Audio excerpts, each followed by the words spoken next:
satisfaction is guaranteed 24 hours a day, whether it's music or information. From Grand Cayman to Cayman Brac to Little Cayman, we've got you covered. You ever hear a thing like that? Radio Cayman in the Cayman Islands. Oh, I think they're doing a great job. A lot of them are. Good afternoon, Dwayne. How are you? Not too bad, sir. Ladies and gentlemen, Radio Cayman's Talk Today with Sterling Dwayne Ebanks. But I do have some questions. There are more questions than answers. Radio Cayman's Talk Today. If you're ready to talk, we're willing to listen. Well, I really enjoy this program today. Cayman Islands' foremost listeners participation program. May God bless every person.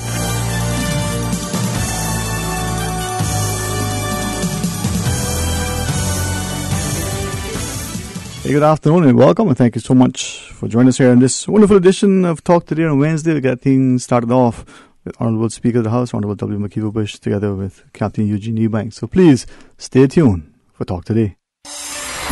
Radio Cayman's Talk Today, the Cayman Islands' foremost listeners participation program.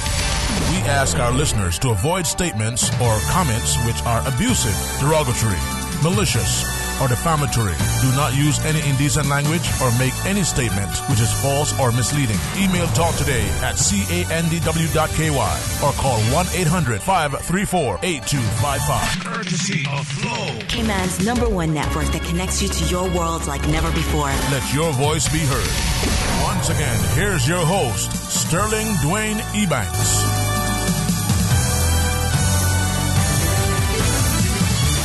Hey, good afternoon and welcome back. Thank you so much for joining us as we are honored to welcome to our studio Honorable McKeever Bush and Captain Eugene Ebanks. Good afternoon, gents. Thank you so much for joining us. And always good to see the community coming together and as the citizens and representatives working hand in hand. Captain Eugene, always a pleasure, man. I'm sorry that you're in here and out in the water, man. Those are the sacrifices we make sometimes. But thank you, Dwayne, for having us, and we certainly enjoy being here. We're looking forward to a constructive program and trying to answer as many questions as possible, and it's going to be interesting. Yeah, always is. Thank you very much for coming. And equally, Mr. Bush, I mean, I'm reminded every time I see the cap with the greatest respect, and what my brother tells me, say, a bad day fishing is better than a good day working. Well, I'm not a seaman, but I like the fishing. Well, I prefer the taste, the eating of the fish, but anyway, that's a different story. But I want to share that because as part of, in my perspective, a sort of farmer in a sense could be one who goes into the grounds and looks for the provisions, or he could be the fisherman, where the North Sun is his backyard garden in a sense. Right, Cap? Yep. In fact, many of our forefathers, that's what they did. They fished and worked the land, and that's how they survived. So, kept us healthy and strong. Absolutely. All right. Well, there's an incredible initiative that's on the way. I see gaining traction. So as we talk about that and some other things, I invite you guys to share with us. But Mr. Bush, any initial thoughts, sir, that you may want to share with us? Please feel free. No, we really, there's a number of things that we want to talk about, the market and the new initiative by Captain called Wear It, which is he will discuss. I do have some announcements on my on the Cayman Brac events, which are coming up over the next week, and a reminder of some of that. So with that, Cap can. All right. The market, sir. What is it? The market is a place where the West Bay community can come out and share. They can provide produce. They can do fruits, vegetable crafts, arts and crafts, seafood, chickens. And also, we have some prepared foods there as well. And what we've been doing is one family would take it this Saturday, another family take it the following Saturday. So it gives everybody an opportunity to to make a few bucks and share the art of cooking with the rest of the community. Yeah, we have but it's mainly to get people out and give them an opportunity to get fresh produce, especially, which is all organic, no artificial fertilizers or petroleum based insecticides or anything like that. It's all natural. And so far, we've been having a real good response. We have vendors with all really first-rate products, produce from West Bay, Bordentown, East End, throughout. And anybody who wants to be involved, just let the West Bay Central Council know. And we have stalls available. There's no charge for the stalls. And the more the merrier. But we have been locals and visitors coming out on Saturdays to join in and see what they find that they like and buy. And it's really been a good initiative, and it's working out good. It's something that we campaigned on, and finally we're putting it into place, and we're getting a lot of positive feedback on it. So it's on Saturdays. Yes, Saturday mornings at 8 o'clock till 1 o'clock every Saturday. This is I want to manage to get to one so far, but it was a good attendance, and I'm very, very pleased with the outcomes. It's something that I think the community can build on, something that we campaign on. Something that was in our manifesto, and we wanted a place for fresh products on a weekly basis. We want a place that could show off some Cayman arts and crafts, and build it into even that, maybe if we went on to the evening, if it got big enough, it could be someone come and do some entertainment. I don't know, you couldn't say you can buy that, but that's something that the whole organization of it could provide. Mm-hmm. If you notice some such kind of programs in various communities in the States, they always have, especially in the country areas, mm-hmm. they have people coming up and playing the guitar, singing a song or something. And those are the things that we foresaw. Captain Eugene as counselor and as a representative, has been working on this. It's and his committee, the West Bay Central Committee, our council, and the Kodak, I think, who were instrumental. But it's an initiative that is in our manifesto, something that we wanted to move on, and certainly it has taken some life, and happy about that. And myself and Captain Eugene, of course, I said Captain Eugene being first in the matter, with his council, we certainly are supportive and more than happy that the community is seeing something and not just talk. And the good thing about it too that we didn't mention is that it gives the West Bay public an opportunity to buy in West Bay and not have to go into town or some of the other eastern districts to look for the produce. That on weekends everybody tries to get produce for a week, to keep up to cook. And with this market, it is proven to do just that. Lots of participation, lots of support, and we're really happy to see it. And what we want to do is to encourage local farmers. Anybody that has farming on a larger scale. In West Bay, it's not large scales. We know that. Not like how we have now in the eastern districts. But particularly if you have some backyard farming and you got an overflow of products, you could sell. If you have tomatoes at any one point, pears, avocados, or whatever. That's avocados coming into season at this time. Any kind of fruits, we want to encourage them to utilize this, so that people can. This can become what we intended it for, and that is to provide a fresh products to people. And like Cap say, we don't have to buy the American stuff that you don't know what you're eating. And I am a believer in that. I've stopped eating for many years American beef, for instance. I can't eat beef much now, but I don't eat beef, American beef. If I can get a local one is what I want. But me, myself, I do have, enough acreage around me to plant. And I plant. Last year was a big amount of pumpkins. This year has been hot, so we didn't get it. Right now is when the pumpkins start again. And right by my door, I have, 5 pumpkins right there right now. 5 bunch of planting. But I have, probably 30 planting and banana trees, if not more. I plant some vegetables, but it's hard for us in West Bay. We can't do much with citrus, for instance. Hard to catch to get a sweet orange tree to bear.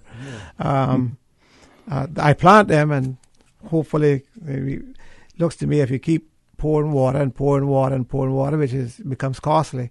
Things at least keep green, look nice, and hopefully it'll bear one of these days. Mango trees is the same. We catch some mangoes. But we want to encourage people to do that. And it's not difficult for people to put grow boxes and grow enough lettuce, for instance. And on a Saturday they might find out, boy, I have a half a dozen I can go sell and make that much. It might not worth it. I don't know what they feel, but certainly I believe that they can grow enough. I saw when I went down, I saw eggs. I think it was Miss Fern Smith that had eggs. I have 50 something laying fowls, chickens that lays eggs. I don't sell nothing though. I just try to help older people and stuff like that. I don't sell anything, but I believe that we should do things to help ourselves. Jamaica has one. The Agriculture Society has grow what you eat, eat what you grow. I think that's a good motto. That's a good pledge, and we need to, even young children. I thought they should have some competition, whether from community to community, from school to school. They could grow boxes and say this year, we have this lettuce, and you. I think there's ways and means of doing things like that. It'll teach us, and it's positive. Yeah. Vegetables, I think, is clean farming. But I grow cassava too. And you say, well, boy, that's hard. It is hard when the sun is hot. But if you got good cassava and people that love it, it's the thing about it is when you see being produced, right? When it's bearing, you feel the sense of pride and accomplishment. Not even pride to yourself, so boy, I got that done, but a sense of accomplishment, knowing that you could plant something that you can eat. Yeah, man. And that's what this is all about. Want to encourage that, but a place, I think, what we all wanted to see was a place that you could have fresh products. I wanted to see some place that I could go on a weekly basis. We're small, so I don't know, when I say weekly, I meant daily basis. Because we go there certainly on a weekly basis. But that's nigh impossible unless we had importing, and then you started defeating the sense of purpose to an extent. Because, tons of people go to the supermarket, they're buying vegetables. Where they come from? They come from Central America. But they got to go through Miami, so they got to get on a boat. They got to sit on a dock in Central America. They got to get on a boat. They got to get up to Miami or Tampa, wherever. And they got to sit there a couple of days, or maybe it's shipped to another warehouse there, and then come back to the dock, and then it take time to us. By the time we got it, is what, 2 weeks or a week minimum? Minimum. A week to 10 days. 10 days, and you're and I've been seeing some of that. I mean, you like eating rubber, So I like whatever I can get fresh to eat. I like to get it done. What I like is that the local produce doesn't depend on synthetic fertilizers and pesticides. And that way it is also benefiting the environment by not putting all this into the soil that would contaminate it eventually. So it's a win-win situation once we can get that. And the local produce always tastes and smells and feels better. You can tell the difference, you know. Oh, yeah. You can tell the difference no matter how poor that cauliflower may look, or broccoli may look. It tastes completely different from when you're importing. And so I certainly want to encourage people to do as much growing in their backyard as possible. Yeah. And another one of the goals for the market is to keep it plastic free. So we try to discourage any use of plastic at all. That is becoming is a big poster I saw the other day. Plastic or planet. So you got to decide, because the plastic is taking over the planet. So we have to do our little bit to contribute to keeping the plastic out. All right. Well, when we come back from our break, share more with us. I mean, remind people where it's at and how the vendors get back. So please stay tuned for Talk Today. The summer party has started, so watch out for great mobile deals and amazing free gifts from Flow. This summer, get the LTE Stream and Talk prepaid combo that suits you on the fastest 4G LTE network. Share the summer fun with a Flow Large Up combo for $19.99 with 2 gigs of data and 500 minutes to any local number. Plus, you can get free gifts from Flow, like barbecue grills, groceries, and air travel vouchers. Visit discoverflow.ky for more. Terms and conditions apply. Get your Flow prepaid combo and say, watch out, summer.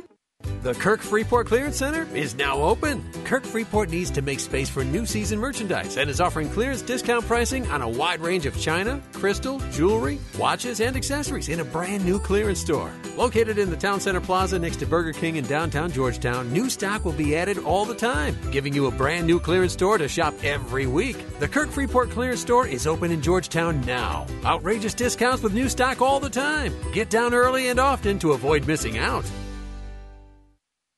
Not all insurance is created equal, but who has the time to shop around? Take the guesswork out of your insurance coverage with Fidelity Insurance Brokers. Let us match you with the best coverage to suit your needs at a price to suit your wallet. Plus, get superior customer service from dedicated claims professionals to ensure speedy claims processing. Get your insurance through Fidelity Insurance Brokers. Call us today at 949-7822 for a free quote. Fidelity, we're good for you. Talk today. But I do have some questions. Talk today. Cayman Islands' foremost listeners' participation program. Talk today. Because there are more questions than answers. What the public is saying. Waiting to take your calls right now. Sterling Dwayne Ebanks.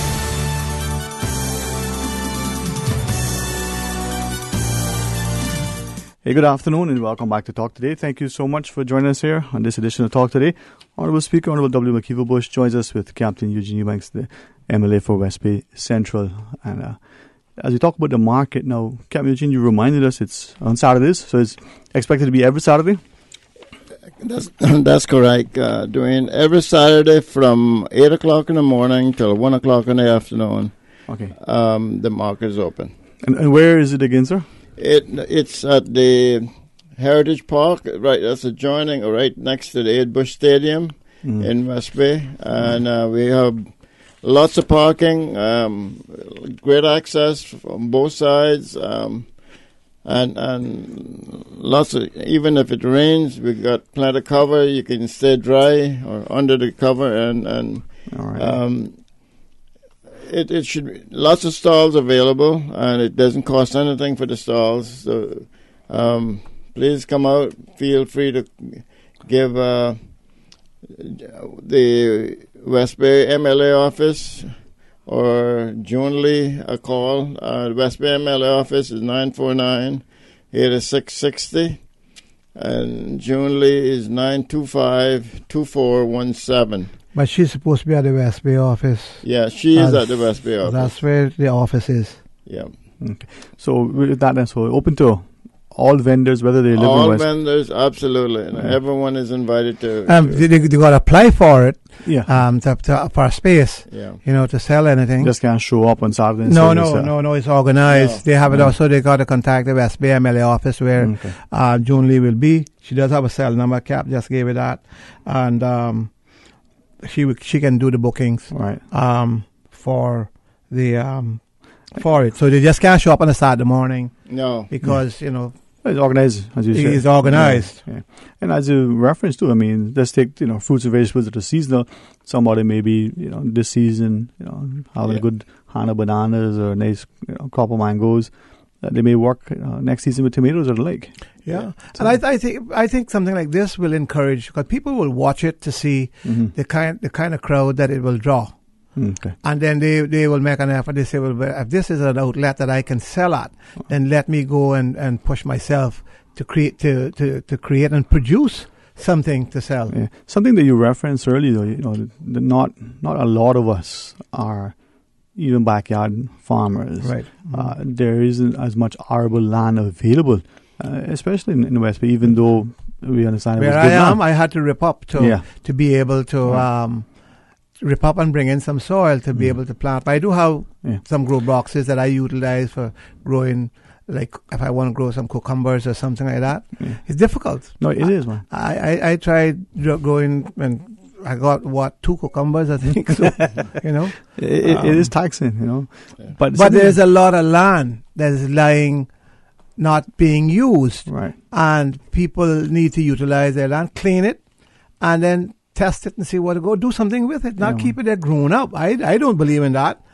I say, if you got a piece of land, let's see if you can make some use of it. So my brother Dwayne, man, he say, grow it. Yeah. Something that I could share with you that is, I mentioned in past and others, maybe with this initiative it can gain traction. The piece of land by Waterground Hole, part of it is government. It's right there. A nice community garden. You got a church right there.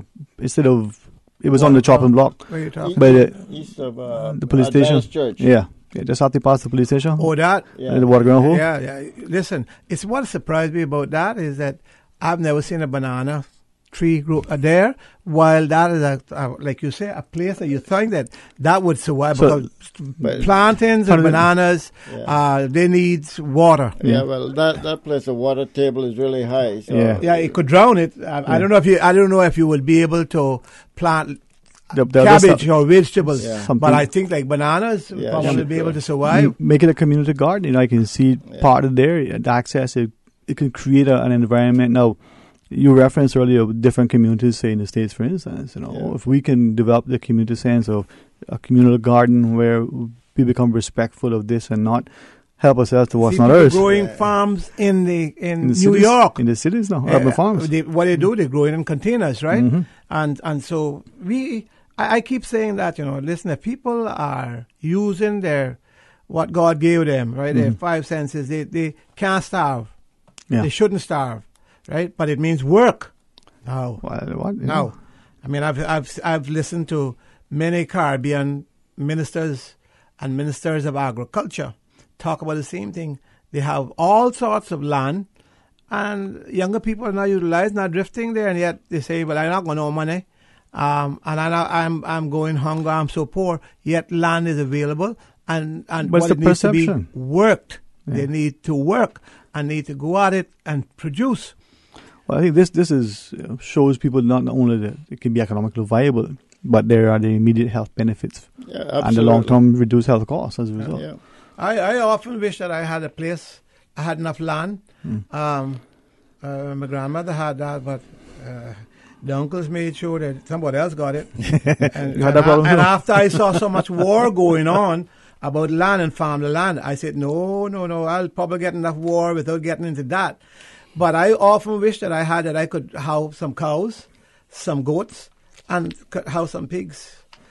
Particularly those things, not big enough to grow shrimps or anything like that, but cattle and that sort of meat production, just enough to have for yourself and get, if you want fresh milk, and if you wanted to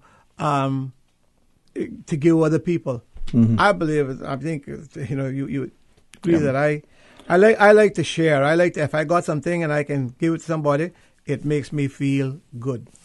Well, Cap, that's a spirit I think is in many of us.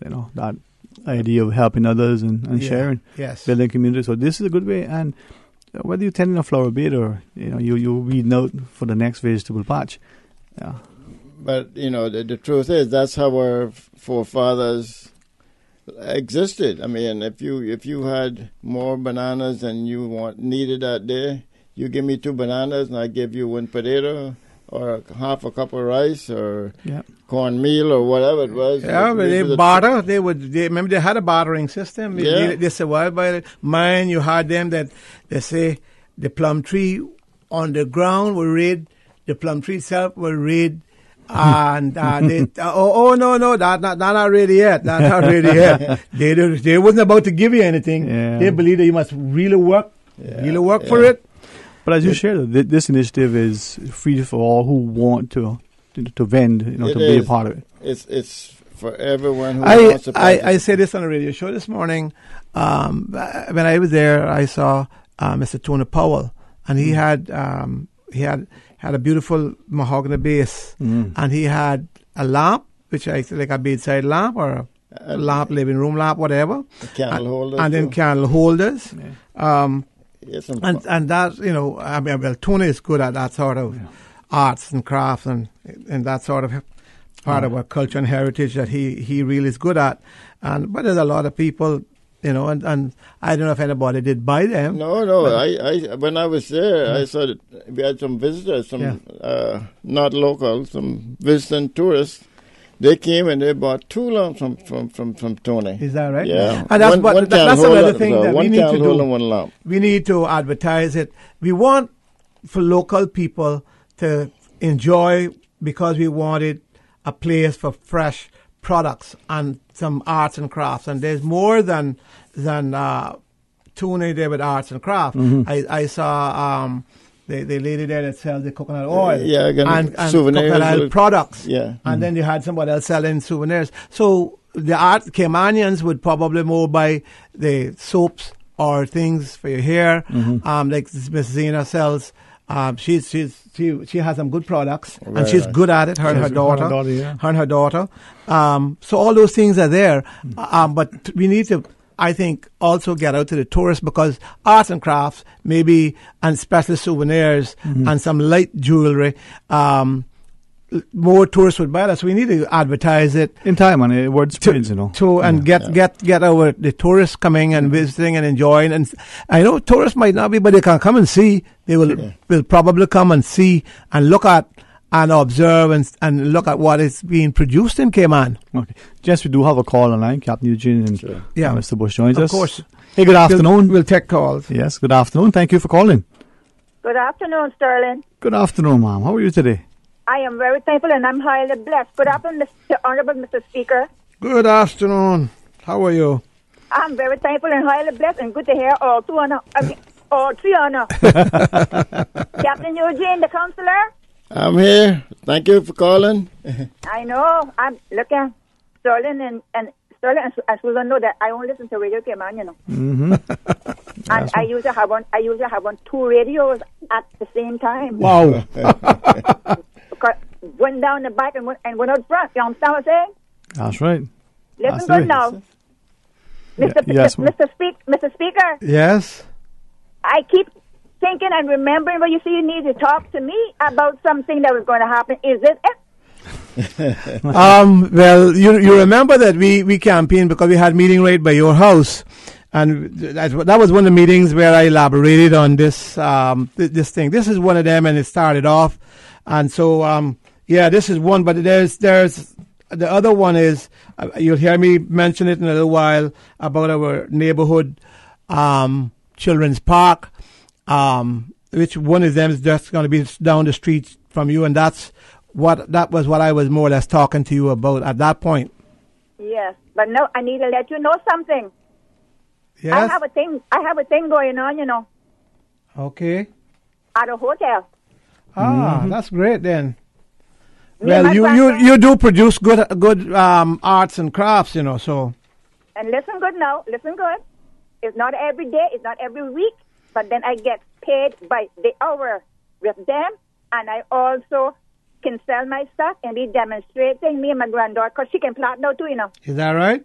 Yes, sir. In 3 days, she was good. Aye. Great. And, good teacher. And she works there. I'm not saying her name right now. Yes. Okay? Okay. She works there, so she got me, she got things set up for me. All right? Mm-hmm. And then, okay, I even have a schedule now down to the end of the year. Great. And as I was saying earlier, they pay me by the hour. I can sell. Between me and my granddaughter, we can be demonstrating and making sure and finish up different little projects. And they can take them with them. And we get tips too. And then... And do you sell? Do you sell? Yes, sell. That's what I'm saying. They pay me. They pay... My granddaughter gets paid extra. I see. For helping me. I see. And I get paid by the hour. So the hotel pays you, but you can also sell your products. I can sell, yes, and then teach them, and we talk about our history, our culture, and our heritage. Mm-hmm. Yes. We are promoting heaven down there. Great. I'll tell you later where. Okay. I don't want to bother coming out and I don't want to bother coming and try to jump into this and cut me out of this. Well, we know how competition can be at times. Some people don't think about it until they see you with it, and then they want to cut you out. Yes, I agree with you. Right. That happens. Well, thanks very much, Mom. Anything finally? I get paid big. Yes, Mom. Great. By the hour. I'm glad to hear that at least you're in one of them hotels and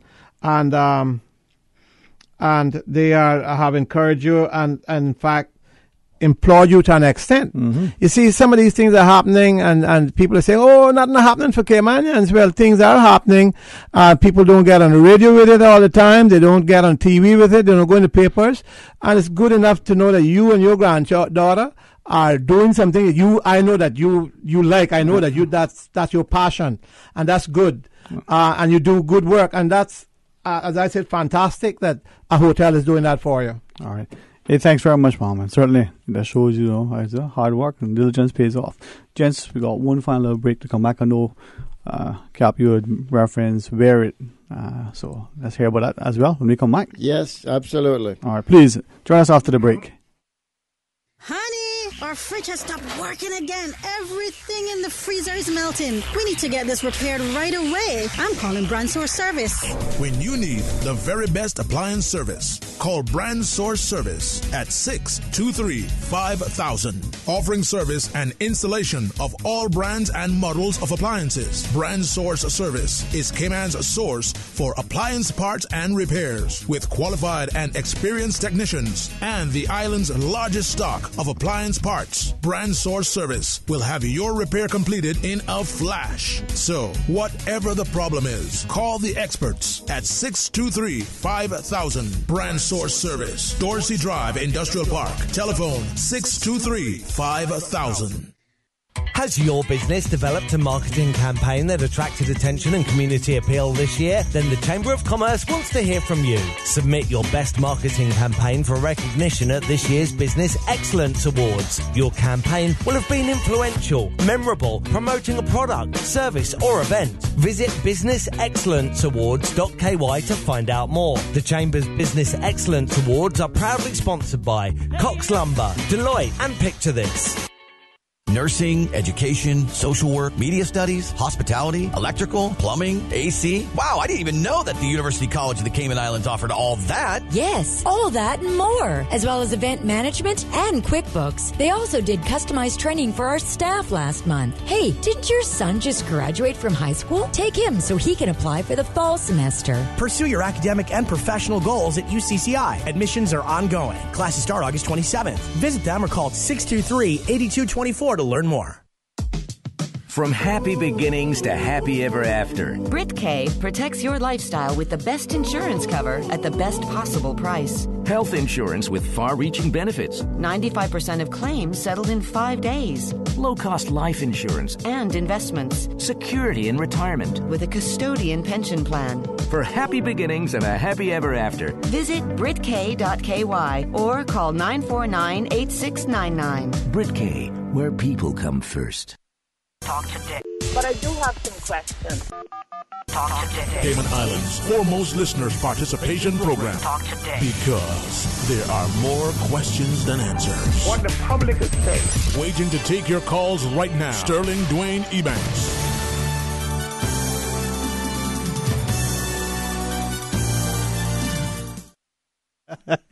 Hey, good afternoon and welcome back, and thank you for joining us. Sometimes, you gotta be able to cut life and give thanks. An honor to be able to welcome to our studio Honorable Speaker, Mr. McKeever Bush, together with Captain Eugene Ebanks, and the market, great initiative. Thank you for sharing that with us. But equally, wear it. I think it's I don't know, man. No, it is a great venue. I mean, with the parking and accessibility and everyone seems to like it, and we're happy that it's being so well received and well attended. So, and it appears like every Saturday there's a little increase in interest. So that's a positive sign. As people, this is summer too, and not much, exactly. Yeah, so a lot of people are traveling on vacation, or of course, when it comes to high season, we expect to have a lot more visitors. So we're looking forward to another year or so, and we might have to look at some new products or whatever, but it's just a matter of seeing what the demand is and trying to fill that. Yeah, well, I think it's a great initiative, and I think we see where many of us will turn to the soil and till it in order to put food on the table. Yeah. All right, but we're surrounded by water. Surrounded by water, yeah. So wear it. That's an initiative I know that you're excited about, man. Yeah, wear it is an initiative, safety at sea initiative that we came up with after we've had some recent tragedies at sea over the last couple of years. I reached out to the private sector, and we had one very generous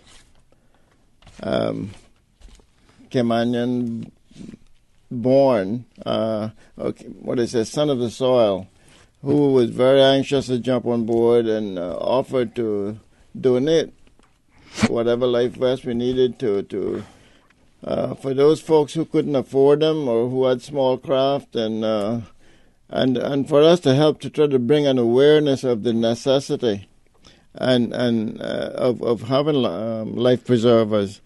And we are most grateful to him. Of course, he wants to remain anonymous, and that's fine. But we just want to publicly thank him for his very, very generous donation. And what we have we'll have life vests at the West Bay MLA office at the four-way stop. Anyone who needs them. This is not for the charter boat operators or for the commercial operators. These are for the more private boaters. Just you can call up the office, 949-8660, or stop by the office, and they'll be happy to give them to you free of charge, and hopefully this will save many lives, but even if it saved one life, it would be well worth the effort.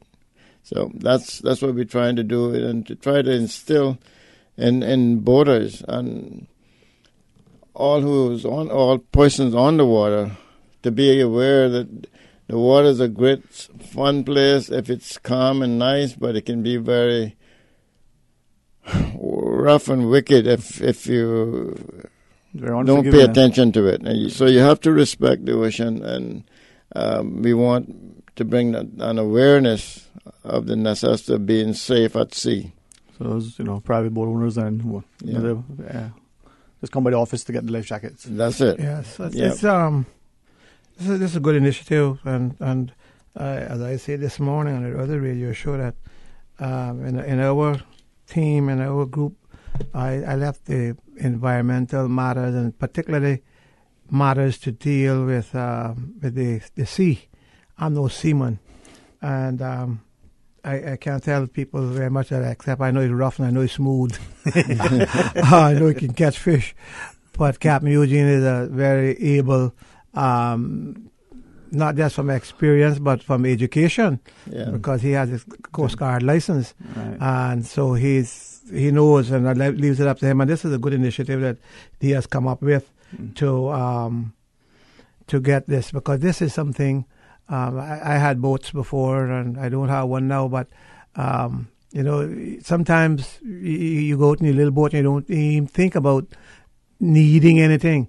But the way things could happen, you never know when you would need it. And people should not go out. We should not. That's the thing. We should not go out unless we have life jackets for ourselves. More so if we have young children with us. Indeed, and a lot of people carry out their children on boating, and they go out there and they don't have any kind of life vest and a kind of safety protections. They should have that, and they should have the flare gun. They should. And the water and those things. Yeah. I always believe that I should keep a couple of gallons of water in my boat. Have a flare gun, and have something that can float. When I was big enough, I could float. I'm not sure about now, but I remember when I could go dive conchs out by the governors, and that I think must be 40 feet. 40 feet, and they was big conchs, but I could go to the bottom without big conchs. Yeah, big conchs, and I could go to the bottom and pick up conchs and come back. But you get older, you can't do that. Yeah. You can do that 14, 15, 16 if you were good enough. Now, Mr. Bush, I know that you had some announcements you wanted to make as well. Yes, were you getting a sign they must cut us off? Yeah, but that's what, I want to tell Radio Cayman, you all invite us all the time. You want us on. When you got us, you should keep us, right? But we want to make sure that Captain Eugene gets, and people understand. Tell them, they give us a couple minutes. The people understand what it is that we are offering. They're out there at the office. They already given away some. I had some last night at my community meeting, and people calling for them, and they're there free of charge for people on their boats. Yeah, and before I sign off, I just want to say I want to thank the public for listening to us, and I hope that they take an interest and take advantage of the service, the vest and the market, and. Last but by no means least, these two whole initiatives would not have been possible without my very dedicated and hard-working West Bay Central Community Council, and at Brenda, June Lee, Sophia, Diane, Glenda, Candy, Gina, Ralph, Curtis.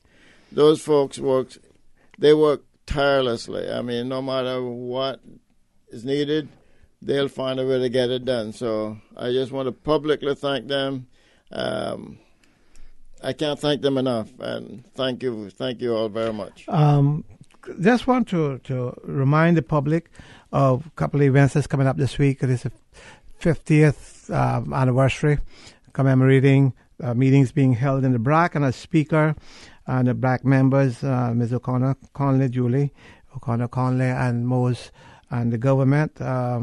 We're having, and I want to remind the public of in Cayman BRAC, of the 11 a.m. church service this Sunday at the Watering Place Church of God Holiness, and afterwards there's going to be a lunch served at the Seaman's Hall, and that's at 11 a.m. this Sunday, and also on Cayman BRAC Youth Talent Extravaganza at 6:30 at the Seaman's Hall, which is for young people and children 8 to 25. Number of good prizes. The Colonel family is giving $1,000 plus a good crystal cup with a good mahogany, or I don't know which base is going to have either the Caymanite or the mahogany, but that's for the overall performer or performers. And then the Ruddy family troupe, Gary Ruddy is going to do $350 for the third runner-up, $450 for the second, and $600 for the first. And a fourth prize also, which is 2 nights at the hotel, the Comfort Suites. That's by them for performers, top performers. And then there is Flo, who's going to give 2 iPads, has granted 2 iPads. There is Digicel giving 2 smartphones by Samsung. There is Mr. Tibbetts, Bernard Tibbetts, giving a bicycle. There is gift cards from Kamanabe. The Westin Hotel is also giving a weekend for 2 at Westin. That's about 15 prizes. I'm hoping to get another one. Hopefully I can get some of the teachers, because teachers and Sunday schools and Sunday school and churches is people that we hopefully is taking up on this and getting children to come to do dance or song or poetry once they come with their talent. Having said that, that is for Tuesday at 6, the 4th of September at the Siemens Hall at 6:30. I know that it's gotten around today and invitations gone out to both the schools and the churches. 8 years to 25 years. And this is something that I plan to do in West Bay. In particularly, we may do the whole thing. I haven't been able to talk to Captain Eugene yet, but I'm using West Bay West and certainly West Bay North, closer connected children to do that as well. And having my next community meeting at the Tuesday the 11th. Will be our area meeting, neighborhood planning, neighborhood watch, talking about speed bumps, talking about our 2 parks. One is in Watercourse Road, Northwest Point. That hopefully will open in December. Colin Anglin helping me with the one on Velma Banks Drive. Those that will have a basketball and volleyball small court, the small one. We'll have children's swings, and a nice area for children.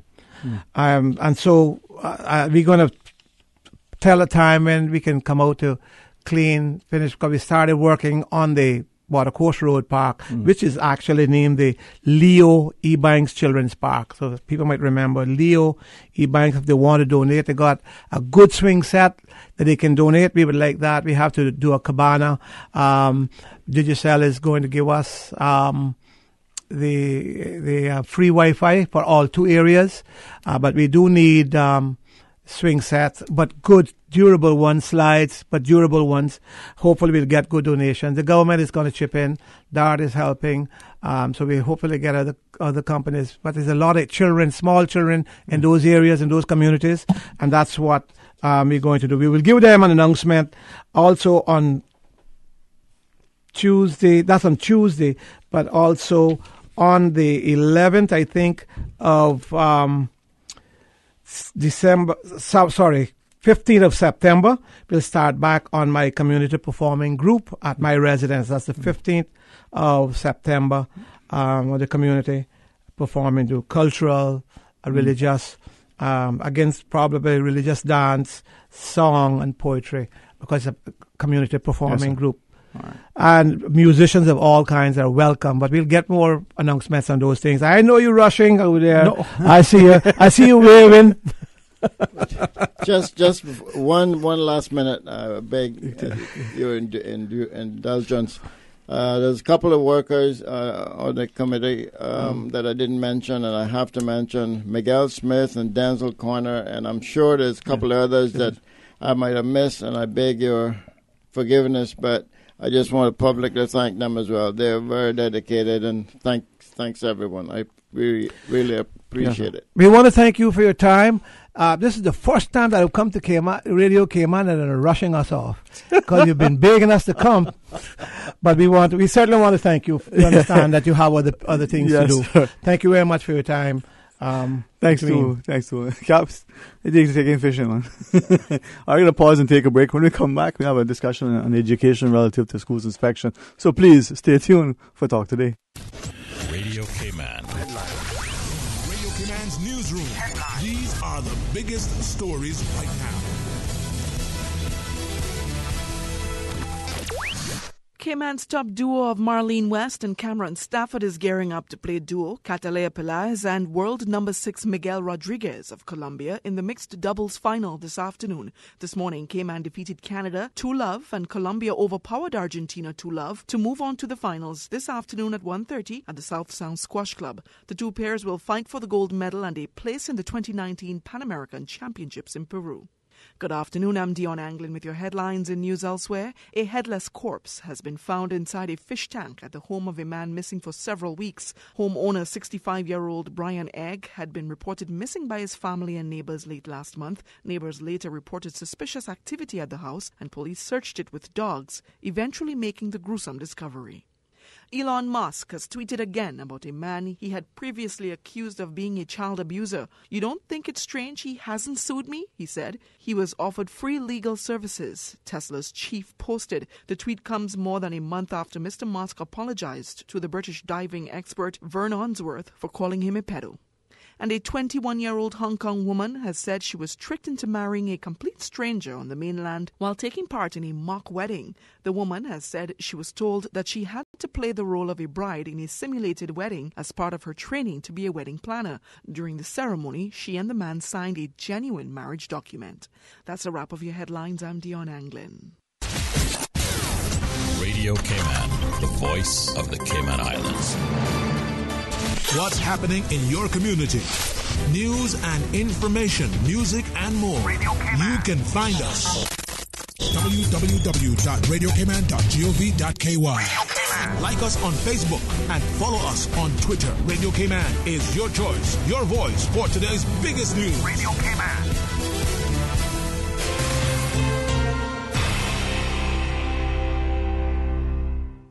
Hi, I'm remodeling our bathroom. I have a few questions. Sure. What are some ideas to make my bathroom feel larger? How do I know if I'm picking the right vanity? How do I choose a new toilet or a new countertop? Also, the lighting is terrible. Can I put a window or a skylight? And do I really need an exhaust fan?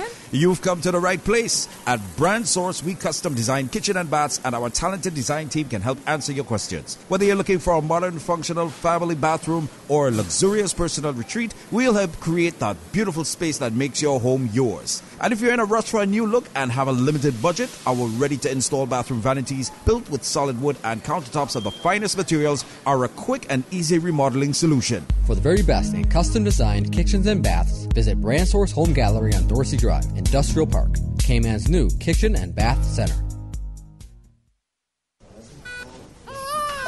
Congratulations, it's a boy. During the greatest events of your life, whether or not you have the right health insurance coverage should be the last thing on your mind. That's why at Fidelity Health, we are committed to helping you get matched with the right plan to suit you and your family. We offer a range of plans to suit your budget, plus access to a network of quality care throughout the Caribbean and the USA. You can relax and enjoy life's greatest moments when you are covered with Fidelity Health. Call us today at 949-7822 for a free quote. Nursing, education, social work, media studies, hospitality, electrical, plumbing, AC. Wow, I didn't even know that the University College of the Cayman Islands offered all that. Yes, all that and more, as well as event management and QuickBooks. They also did customized training for our staff last month. Hey, didn't your son just graduate from high school? Take him so he can apply for the fall semester. Pursue your academic and professional goals at UCCI. Admissions are ongoing. Classes start August 27th. Visit them or call 623-8224 to learn more. More than 450 small businesses are members of the Cayman Islands Chamber of Commerce. These businesses are the backbone of the economy and Cayman's unsung heroes for creating jobs, wealth and opportunity for future generations. Submissions for this year's Chamber of Commerce Small Business of the Year Award are now being accepted. Apply at businessexcellenceawards.ky. The Chamber's Business Excellence Awards are proudly supported by the Ministry of Commerce, Yellow Media Group and Britcay. Talk today. But I do have some questions. Talk today. Cayman Islands' foremost listeners' participation program. Talk today. Because there are more questions than answers. What the public is saying. Waiting to take your calls right now. Sterling Dwayne Ebanks.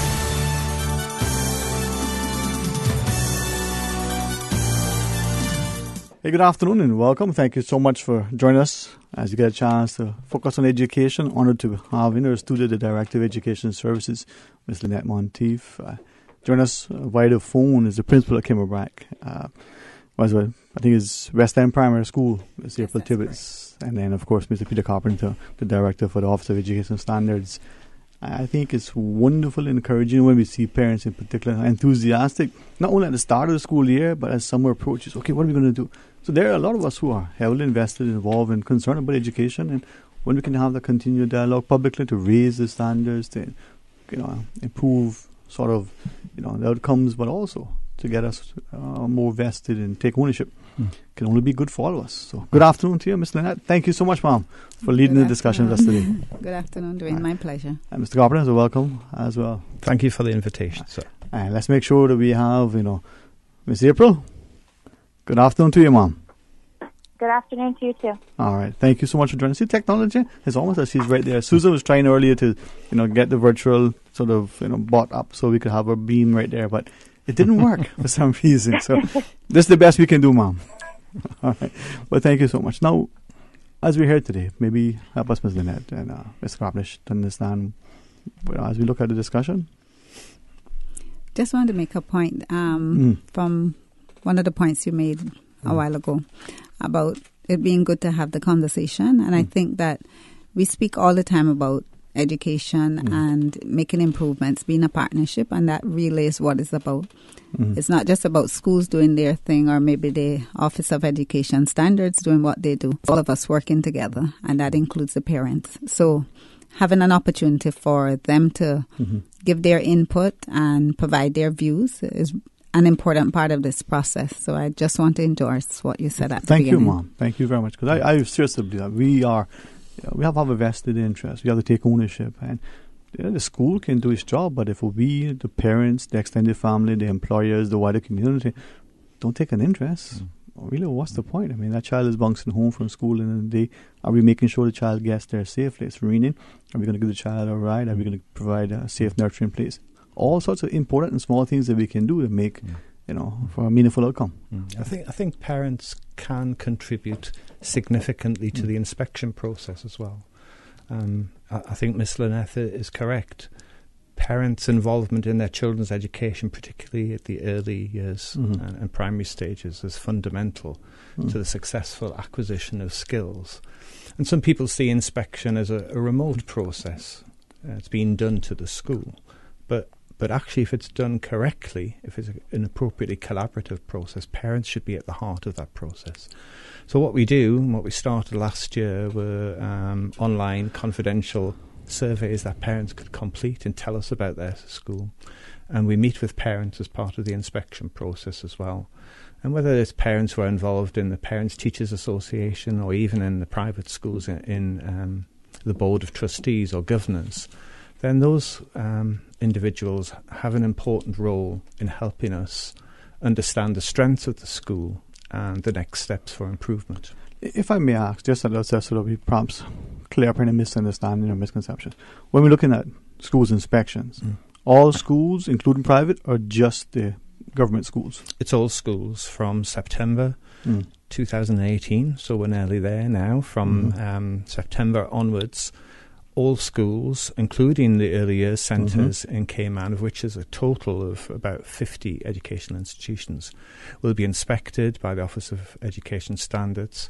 And importantly, a key development recently, as a consequence of this framework development, the Successful Schools and Achieving Students, feedback from parents is that they wanted more regular visits from the inspectorate to the public and private schools. So the law says once every 4 years. That's now changed. So from September 18, every school, every nursery, public and private, will be visited at least once in the next 2 academic years. It's important because all those students attend these schools. So it doesn't matter if it's a private school, if it's in District A or District B, if it's a public school. These are students. They need to have a safe, nurturing environment that not only caters to their academic needs, but develops them so that we have citizens that are respectful and responsible. Yeah. Isn't it? Yes, I totally agree. And I think it gives us an opportunity to be able to look nationwide rather than public school and then we are not too sure what's happening elsewhere. So we have an idea of across the system. We can speak about the standard of education across the Cayman Islands rather than just the standard of education in the public schools. Okay. Let's bring Miss April. Miss April? Sure. Yes, Mom. Thank you for holding on. Sometimes, you feel like you're out of sight, out of mind, but by no means you're right there front and center. Any thoughts initially that you may want to share with us, given what transpired thus far? Right. And in regards to having the inspections for all centers, all schools, regardless of public or private, I think in some ways it gives the opportunity to level the playing field. It gives everyone the same measure to achieve. So I think it's a good first step. It ensures that that we close the gap between what is offered between private and public sector. So. 2 questions, same thing but maybe different. That gap, how wide is that gap between public and private schools? Mr. Carpenter, maybe your fresh perspective. Well, I can try to offer an initial comment about that, but the truth is some private schools have not been inspected for around 10 years. So we don't know. We don't know what the examination data is from some of the private schools. We know absolutely everything about the public school, and that information is shared very regularly with the public, and there's lots of comments about it. But I think Mrs. Tibbetts is absolutely right. We're not entirely sure about exact elements. Some private schools have been inspected more regularly. With the shorter cycle, with the 2-year cycle, we're in a better position to make appropriate comparisons. And also demand from private schools who receive public funds in many cases, information about their students' achievement. They provide a public service. Often in the secondary sector, they offer places for students who want to follow post-16 education. So they receive... But they're paid for spaces. Yes.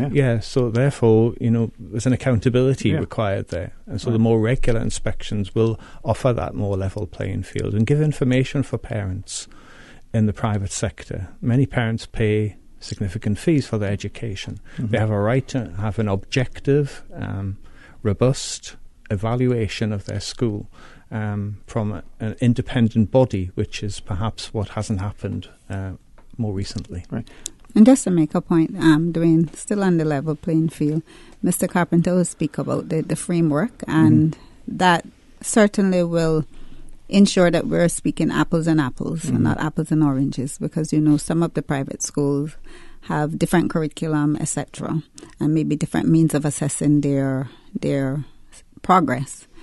The framework will be a standard for all, so everyone will be measured against the same standard. So that way we'll be able to look at the information or the progress of all of the institutions under that same level playing field. A minimum standard, and then we see how far we rise above that in relation to things. Yes. A couple of questions though, Mr. Carpenter. You referenced, accountability because of public funds. If I could, and only again because it's sort of come to me more so in the last few weeks than previously.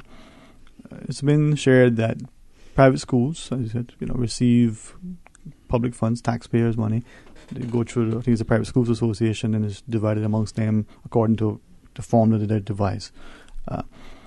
a number of educators, current and former, I still see them as educators. So once a teacher, always a teacher, right? That's correct. Who shared that they thought not only would it be more accountable but equitable if the funds were then provided and the parents said, listen, we're going to go to school A, and so if it's $5 or 5,000 or 5 million, whatever that sum is, it goes, to that, as opposed to now how we go into the schools, and then you still as a private student at that private school still having to pay whatever the tuition is.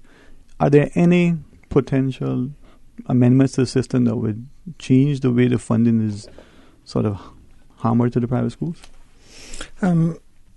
I think that's a policy decision for ministers and for Education Council. I would just, it's not for me to comment on that, but I would say the great thing about the system that was developing at the moment with colleagues in Education Council and with the minister is that there's a passionate concern to improve the educational outcomes of children, whether they're in private schools doing A-levels or whether they're in the public schools at primary and secondary level doing the Caribbean exams or GCSEs. There's a passion and a concern, and evidence of that is the fact that the resources have been found to implement a more regular inspection programme, and that's a fairly recent decision.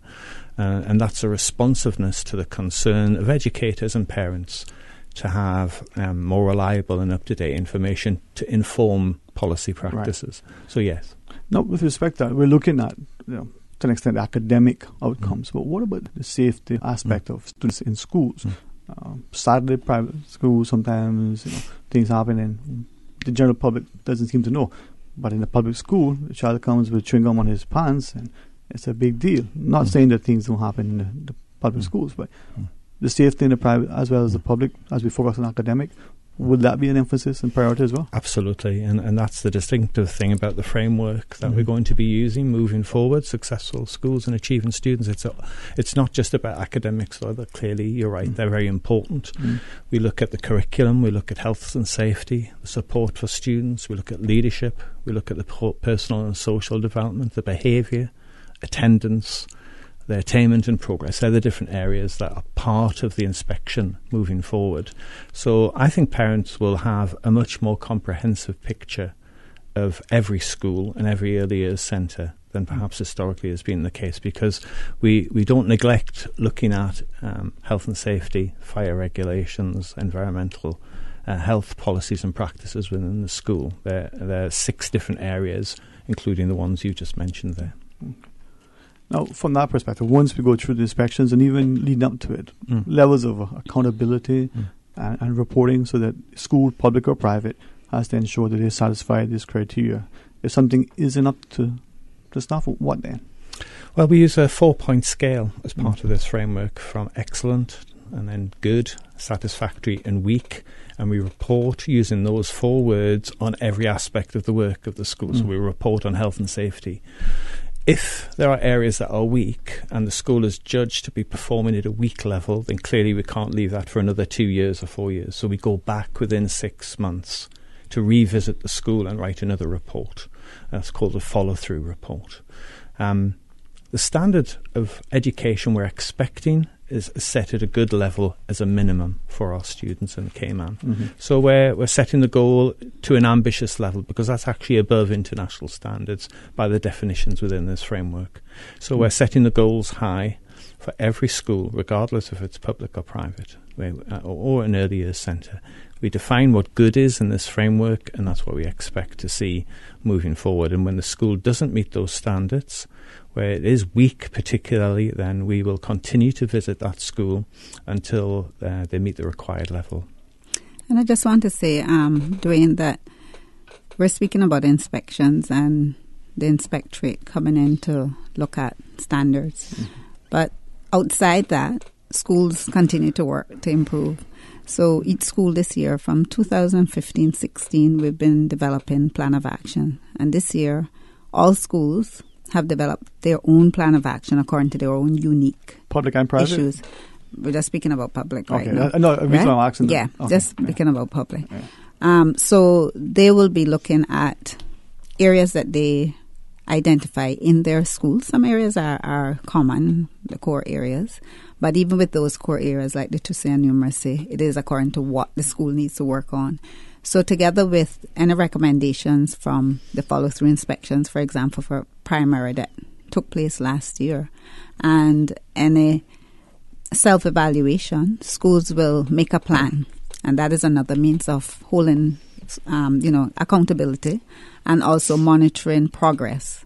So outside the times when they're inspected, they are working towards that plan. They do there's a system of reporting and accountability in terms of working the plan and looking at the progress in that way. So when they come to prepare themselves for their inspection, they would already have gathered the information that the Office of Education Standards will use to look at, their progress. All right. We do have a caller online in the studio, Ms. Lynette Monteith, Mr. Peter Carpenter. And on the phone equally, from the BRAC, the principal of the Western Primary School, Miss April Tibbetts. Let's try your phone call. Hey, good afternoon and welcome. You're on Talk Today. Hello? Hi, good afternoon, sir. Thank you. Yeah. I've been listening to this program, and in fact, I've listened to some of the other ones on the same subject. And with the massive checklist that the inspection process has, I've not heard anything mentioned about Cayman Islands heritage or cultural element.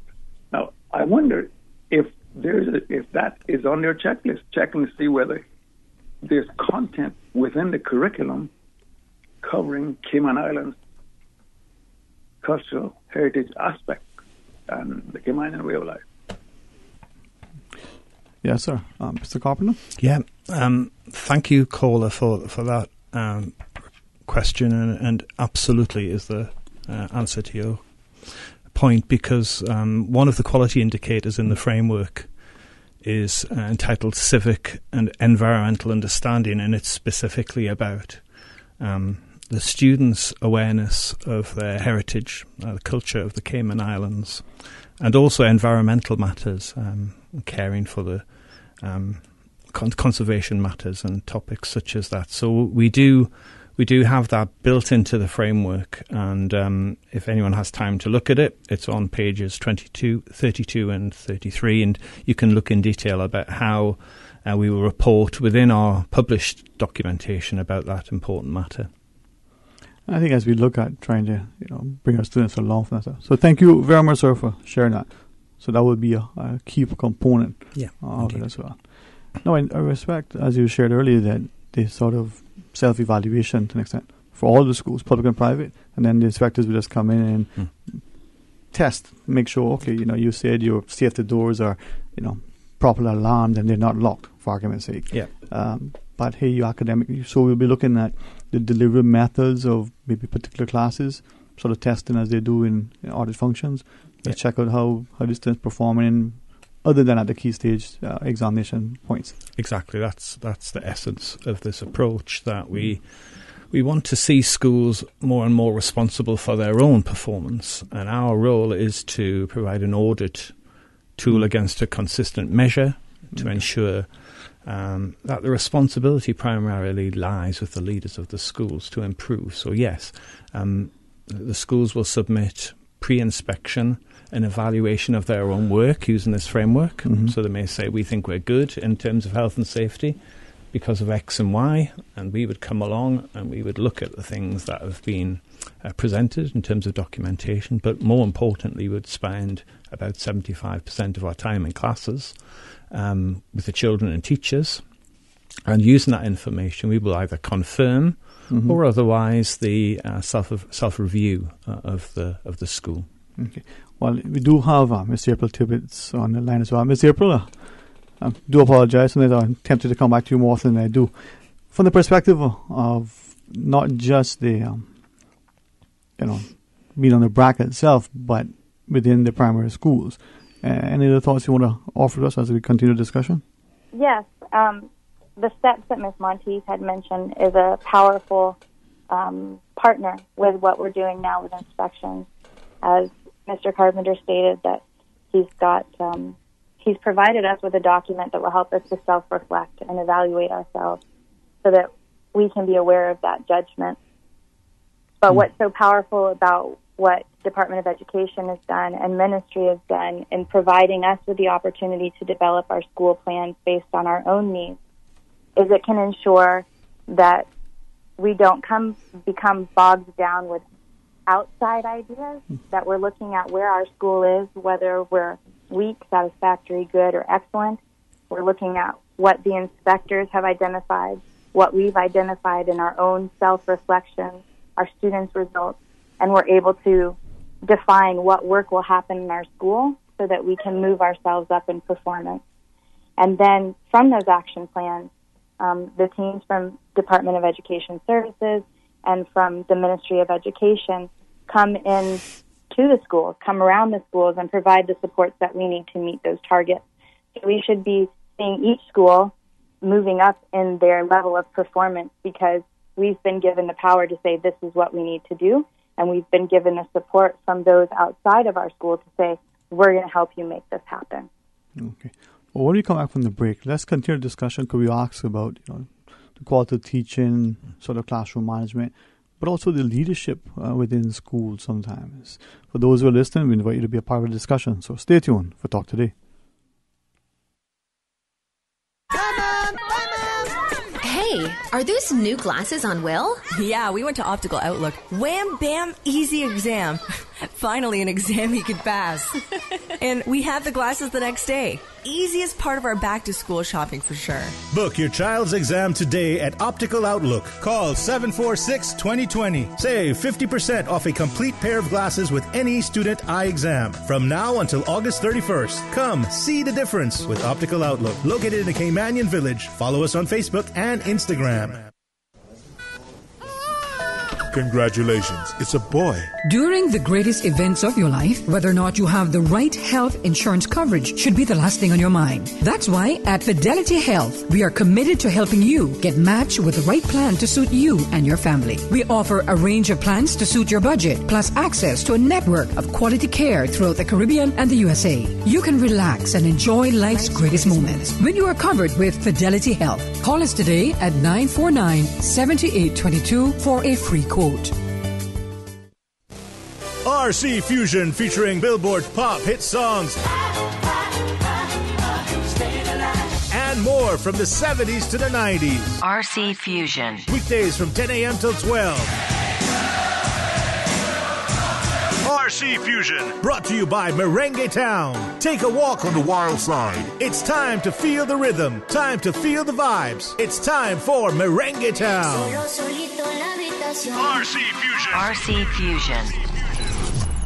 Did you know that in the event of a hurricane, water designated for the purposes of drinking, cooking, and bathing must be disinfected before use? Water may be disinfected either by boiling or through the use of chlorine bleach. To disinfect through boiling, simply leave the water on the fire for 1 minute after it begins to boil. To disinfect with bleach, add 3 ounces of chlorine bleach to every 1,000 gallons of water. If you are not able to smell the bleach in the water after 30 minutes, then add half of the amount of bleach that was added during the initial application. Recheck the water after 15 minutes to ensure that there is a residual bleach smell. A residual bleach smell is an indicator that the water has been properly disinfected. For more post-hurricane safety tips, visit DEH website at deh.gov.ky. Talk today. But I do have some questions. Talk today. Cayman Islands' foremost listeners' participation program. Talk today. Because there are more questions than answers. What the public is saying. Waiting to take your calls right now. Sterling Dwayne Ebanks.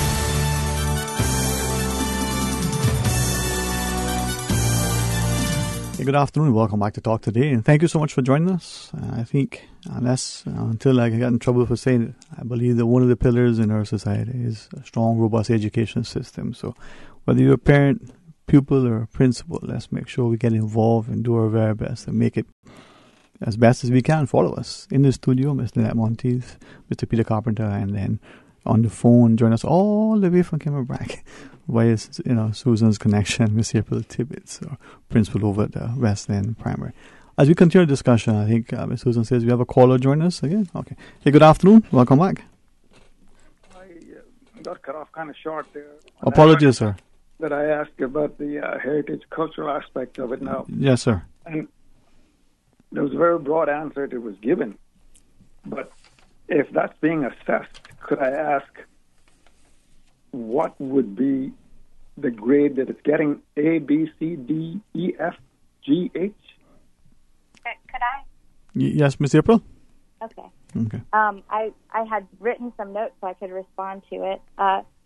We have great partnerships with some of our public and private sector companies. One of the main programs that we have right now to ensure that some of the Caymanian traditions are included for our students, I believe it's every year 6. There may be some at the high school level in Grand, but in Cayman Brac, we have all of our year 6 students go through a Cayman traditional arts program.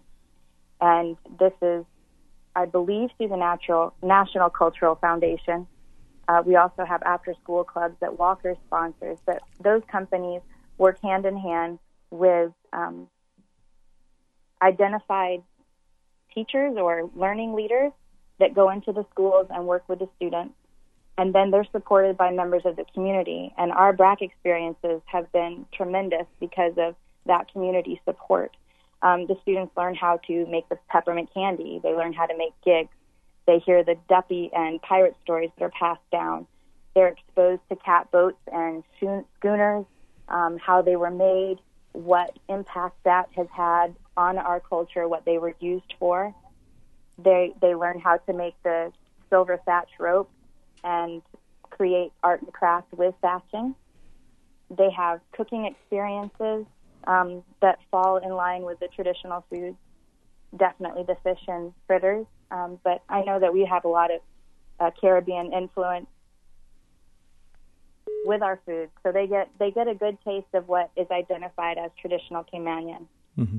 In our regular social studies lessons, not supported necessarily by an outside agency, we have our national curriculum, which guides the lessons, but a lot of our students are learning about traditions and holidays in the year 2, year 3 level when they get in.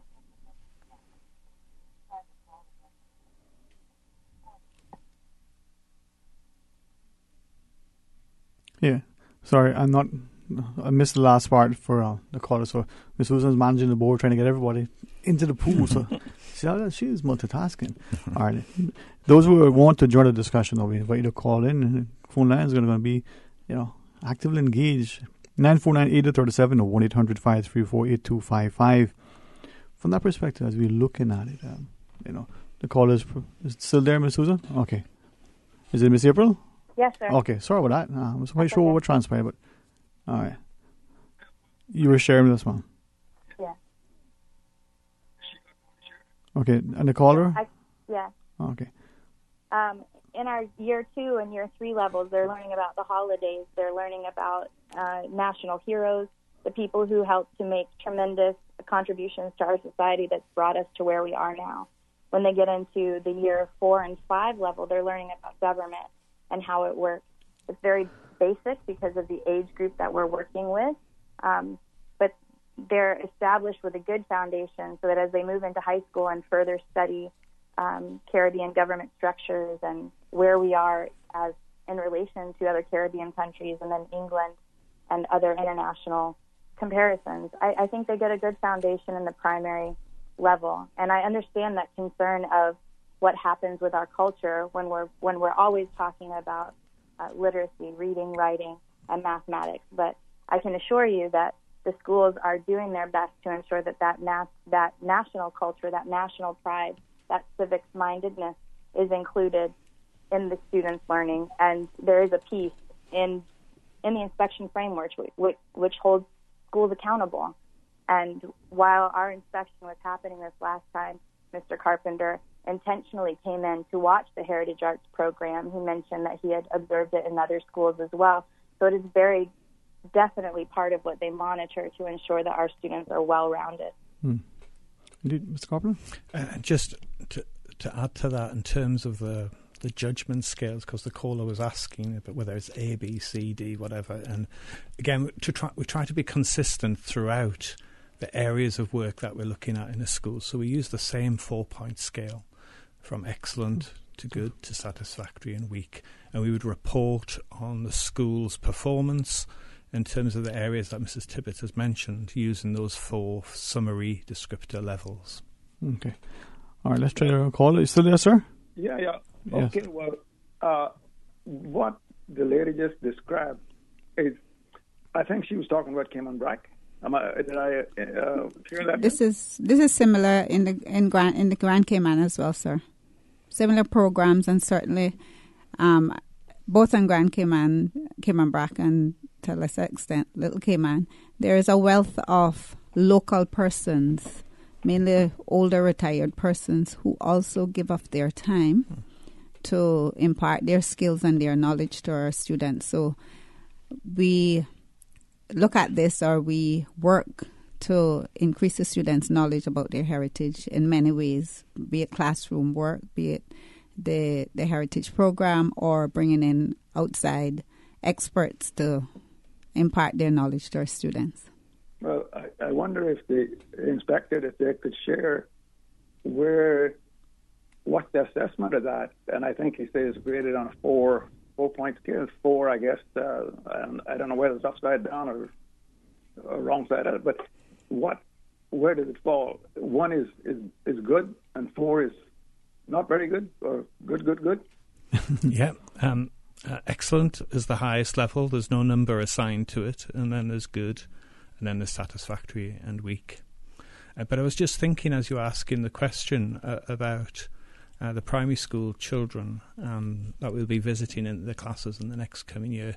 We've got the 60th anniversary of the Coat of Arms, and I know that many schools will be incorporating that within the curriculum so that children understand the significance of that and what the different parts represent.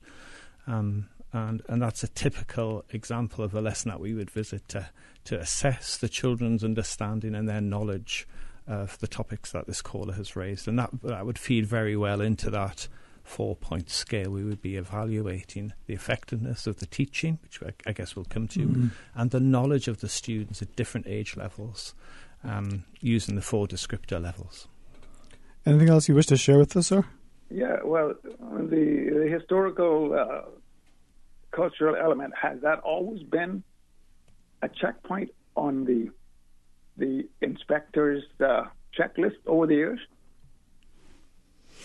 To my knowledge, I don't think it has, sir. I think it is a recent development. When we were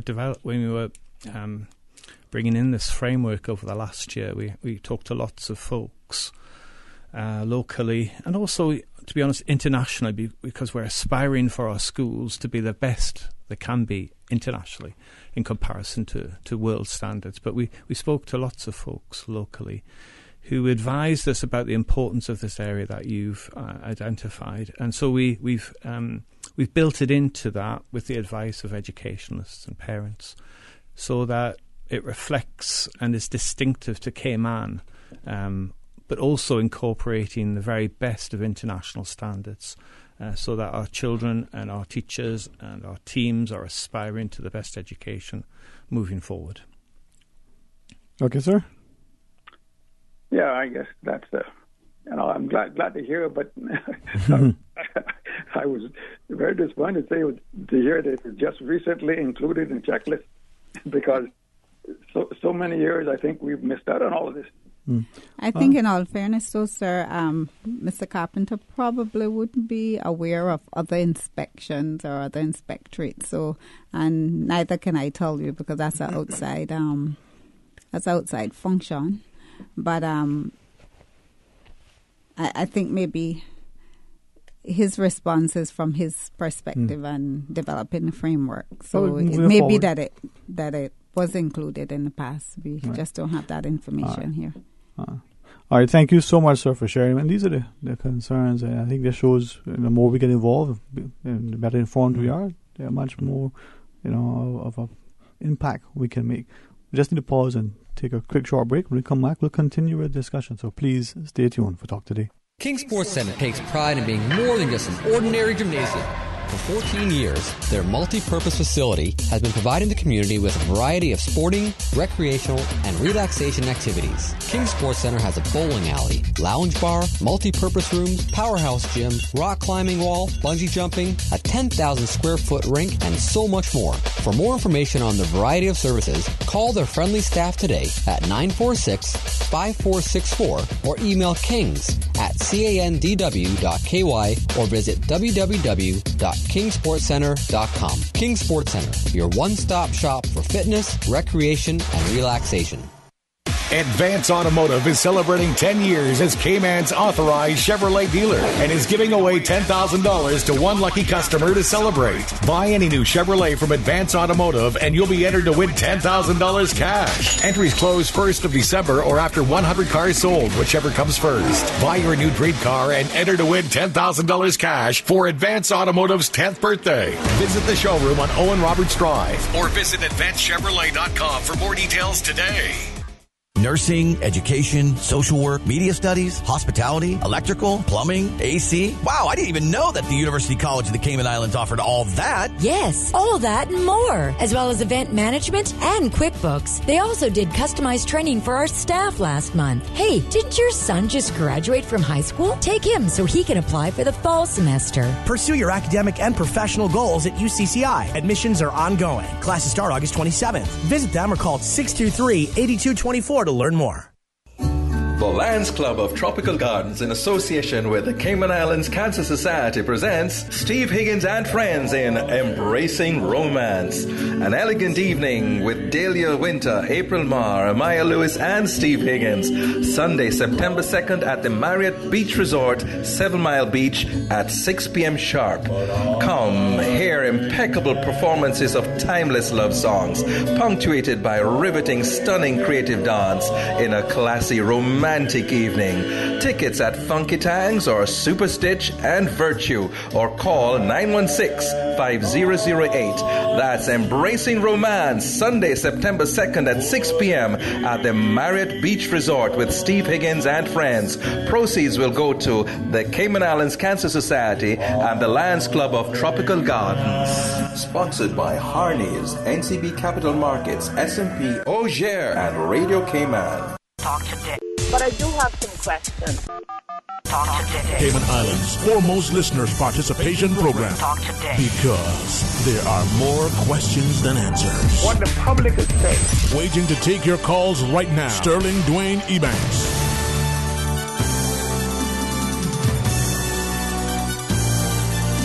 Hey, good afternoon. Welcome back to Talk Today. Thank you for joining us, and honored to always have a chance to speak about education, learn more, and hopefully encourage more of us to become actively engaged in a very positive, productive way, so we make a profound contribution. Ms. Lynette Monteith, together with Mr. Peter Carpenter and Mr. April Tibbetts on the phone, joins us as we're chatting. We were asking earlier about the idea of call to teacher. I think Ms. April referenced that quite easily in the sense that we are committed, dedicated teachers who are getting there. Maybe we could just ask from two perspectives in terms of evaluation for that and for leadership. But how would we look at evaluating quality of teaching, as it were? We can evaluate our students by seeing what grades they got, but how do we evaluate our teachers? Is that something we're looking at as well? So apart from when the inspectors come in, schools each term, well, there's a variety of different ways. There are formal lesson observations, so similar to the inspectors going in when they're doing their inspections. Leaders do go in, and the senior management, to look at aspects of the teaching, and if as a result of the teaching the students are learning, and that's very important because you can teach a brilliant lesson, and if your students are not learning, then you haven't achieved your objective. Right. In addition, walkthroughs, maybe at the beginning of the class, at the end of the class, in the middle of the class, having a look at students' books to see, marking progression students are completing, and even the presentation in the books, and having discussions with students. So there are a variety of ways that we can assess teaching, and schools regularly, each term, report on teaching for the department and the ministry. Then, of course, Mr. Carpenter will speak about what they do in the inspectorate. in the inspections. Yeah, it's similar. We would spend about 75% of a typical day in the class watching the teachers working with the children. The rest of the time would be interviews with parents or with the head teacher or with governors of the school. So the vast proportion of our time is watching the teachers, and we use this framework we've been talking about today to get that consistency in evaluation. Clearly inspectors, we can't have a whole host of different people making judgments based on their own personal preference. There has to be reference to a common rubric, and the rubric is defined in the framework that we've been talking about today. So we look, when we're watching a lesson, we assess the teacher's subject knowledge. Do they know what they're teaching? Is it accurate? Is it appropriately matched to the age of the children or students that they're teaching? That's really important. So little children, they're taught differently to 17 and 18-year-old children, clearly. So there has to be that understanding of the best professional approach. So the first idea is about subject knowledge and understanding how different children of different ages learn. We look at their lesson plans, and we look at how they manage time and how they manage the behaviour. We know that behaviour is central to good learning, and so the way in which the teacher engages the children and makes sure that the behaviour is appropriate for learning. We look at the interactions between the teacher and the student, the way they question the children. Often good teachers will question well to help the children to give more detailed and complex and full answers. So that's an important skill. And the final area is in every class, regardless of the sector, public or private, big classes, small classes, you have children with different needs.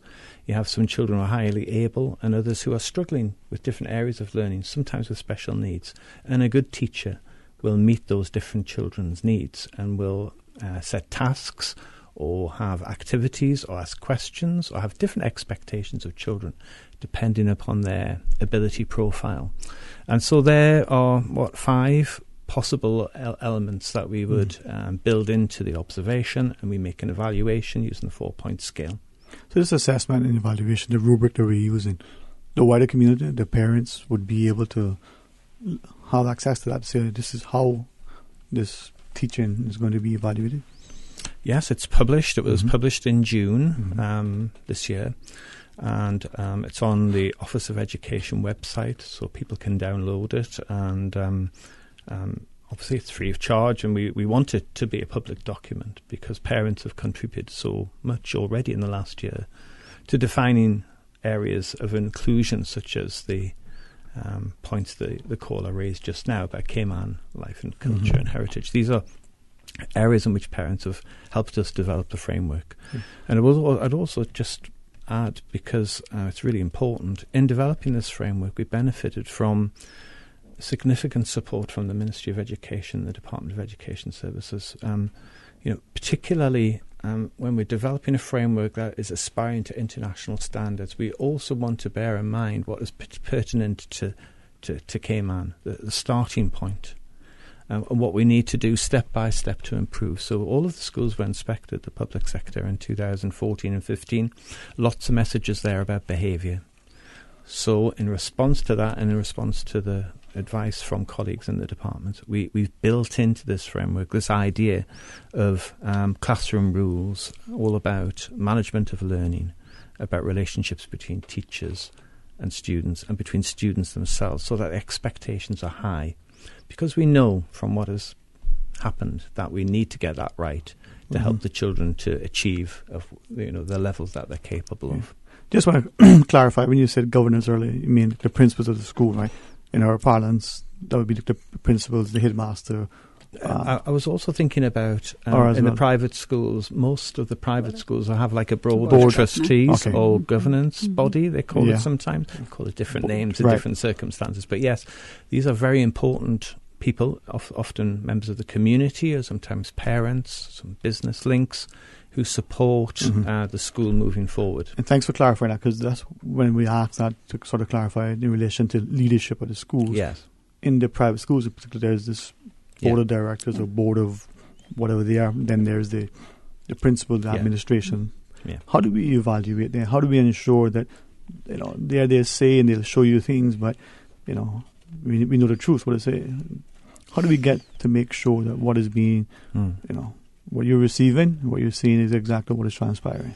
Well, we triangulate information that's presented to us. So, if you tell me something, I'll believe you, but I want to make sure from other sources that actually what you're claiming to happen is also actually happening. So that's the important element. We do trust people, but we also need to provide a range of evidence. Trust but verify, to make sure that your perception of things is as accurate as we all want it to be. Right. Yeah. Let's ask Ms. Tibbetts. You've been so wonderful, patient, but also such a valuable contributor. Your thoughts continuing, Ms. Tibbetts? On teacher evaluation. Yes, ma'am, and leadership, and the idea that we want to make sure that everybody in the school is on the same page, moving us upward and onward. Right. The schools have received a lot of support in the last few years in developing this. Even before the inspection framework was put together, the Ministry of Education and DES put some training in. We're working with something called PBIS. It's an acronym, but it's looking at positive learning environments. And I think previously, before they brought that in, we were all saying the same words, but perhaps communicating a different message. And so this has given us a common vocabulary, a common structure for us to put in place in each of our schools, and a way to define. It provided training for teachers, ways to define what our expectations are for students, and challenging us to illustrate those for students, but then also bring the students back to illustrate it for staff to make sure that there's a complete and total understanding. So having that common vocabulary to ensure that we're all speaking the same thing, and then holding schools accountable that this is happening in our schools. We bring parents on board by having discussions about the discipline policy, about changes that we're making in the learning environment, and we seek feedback so that we know that as we move forward, it's definitely a positive environment for all of our stakeholders. Right. Now, with respect to accountability, and schools are perhaps more so in a sense, is there a way for us as parents, or even the pupils within the schools, to communicate to the inspectorate, for instance, hey, this is happening, maybe an issue of safety, it could be a perceived thing, it could be something that has happened that perhaps the parent, the school, the wider community isn't sure is being addressed in that best manner. In addition to the confidential surveys, is there a way that we can bring that information? And if so, how do we go about it? Should we?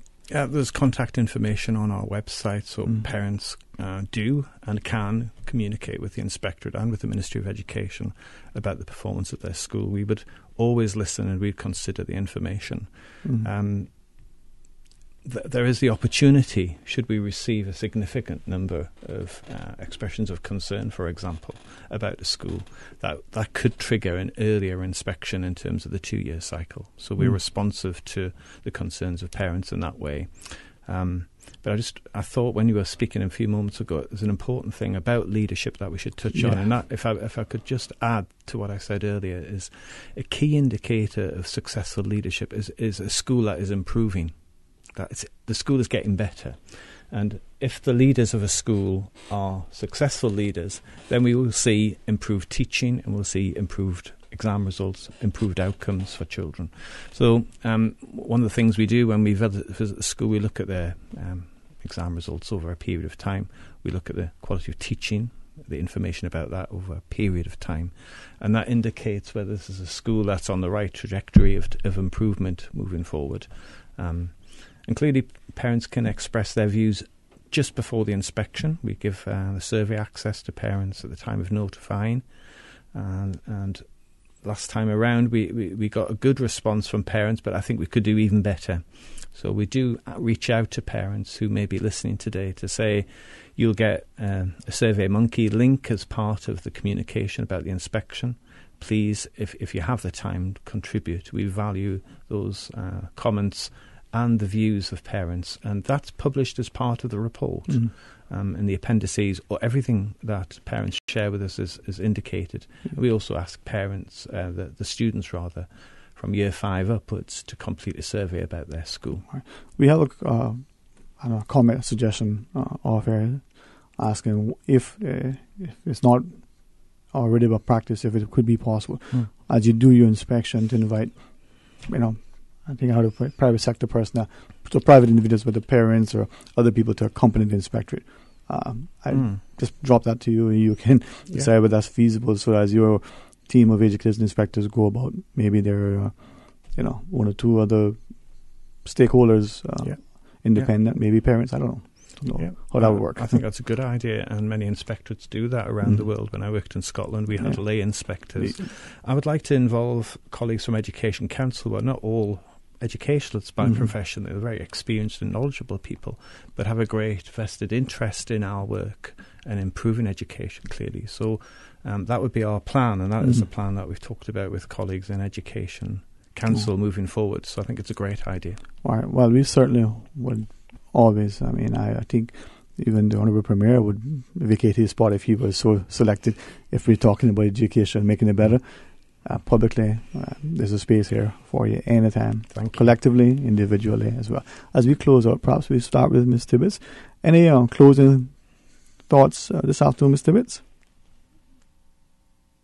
This has been a positive move in education. This last year with the inspection was really helpful. The self-reflection document is wonderful, and I just look forward to the continued success.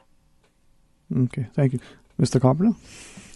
I think we've covered everything that I was hoping to, so I appreciate the opportunity. Just one little point is just that our team is just 2 inspectors at the moment. We're a small team, and we're trying to build the capacity of Cayman inspectors moving forward. So we just want to share with listeners the fact that we've invited 8 experienced education colleagues from public and private schools, many of whom are Caymanian, who will contribute to inspections moving forward. So there's a short training course. We will deploy them onto inspections where they'll be shadowing experienced professionals, and then they'll be joining us moving forward. So that is I think, a useful combination of school-based colleagues, inspectorate colleagues, and also moving forward, people like yourself, other parents and Education Council colleagues who can help the process be more than just the outside team of inspectors. That's the goal. Mrs. Continue for Ms. Lynette. 2 last points from me. One, to make that we've been speaking about the framework and the fact that schools self-assess, but not only at the time of inspections, we continue to use it in our regular work, looking at the progress of schools. So obviously, if we are aligning it with what eventually the inspectors will come to look at, then obviously we're on the right path, because you will have a better idea in terms of your progress with your school. So the framework is very important in that respect as well. And lastly, for parents or any other interested members of the public, please do go on to the Office of Education Standards website. All the reports are there. It might be helpful and enlightening for persons to look at the framework, see, what the inspectors will be looking for when they go into school, so you have a better idea when the reports come out, how they arrive at the judgments, etc. And certainly, if you have information, you'll understand a little bit more and be able to form your own judgments about the state of education. Well, we all have a vested interest, so let's take ownership and make our education as best as we can. I would say respectfully, don't expect it, overnight, but continually to progress. Thanks very much. Look forward to other opportunities to share with the public with you. Thank you, Dwayne. All right, I'm going to pause and take a short break, but when we come back, more Talk Today. Satisfaction is guaranteed 24 hours a day, whether it's music or information. From Grand Cayman to Cayman Brac to Little Cayman, we've got you covered. You ever hear a thing like that? Radio Cayman in the Cayman Islands. Radio Cayman. Headline. Radio Cayman's newsroom. Headline. These are the biggest stories right now.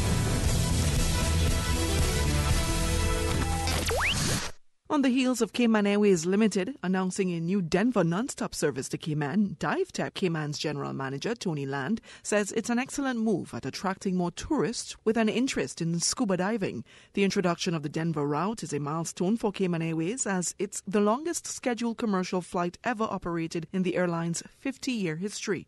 Come March 2nd, the airline would be offering a direct flight option between Denver and Grand Cayman, the only non-stop service to the Cayman Islands. Good afternoon, I'm I'm Dion Anglin with your headlines and news elsewhere. Russian leader Vladimir Putin has softened planned pension changes following angry protests and a slump in his approval rating. He said the retirement age for women would be increased from 55 to 60 instead of to 63, but a 5-year increase for men to 65 would stay. In a rare TV address, Mr. Putin said the country's working age population was shrinking, making change essential, but unions have warned that many will not live long enough to claim a pension. The mayor of the Puerto Rican capital, San Juan, says U.S. President Donald Trump's response to the hurricane that devastated the U.S. territory last year is a stain on his presidency. Carmen Cruz's comments came a day after officials said 2,975 people had died in Puerto Rico following Hurricane Maria last September.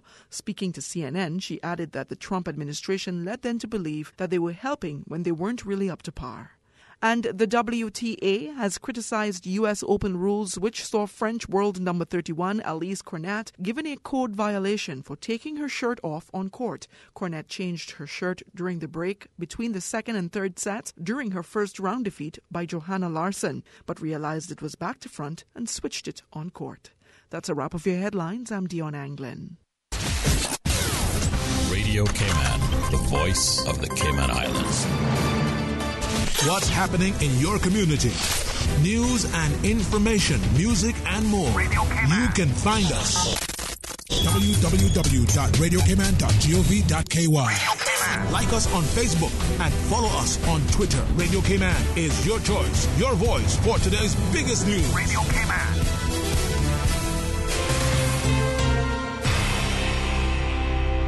Talk today. But I do have some questions.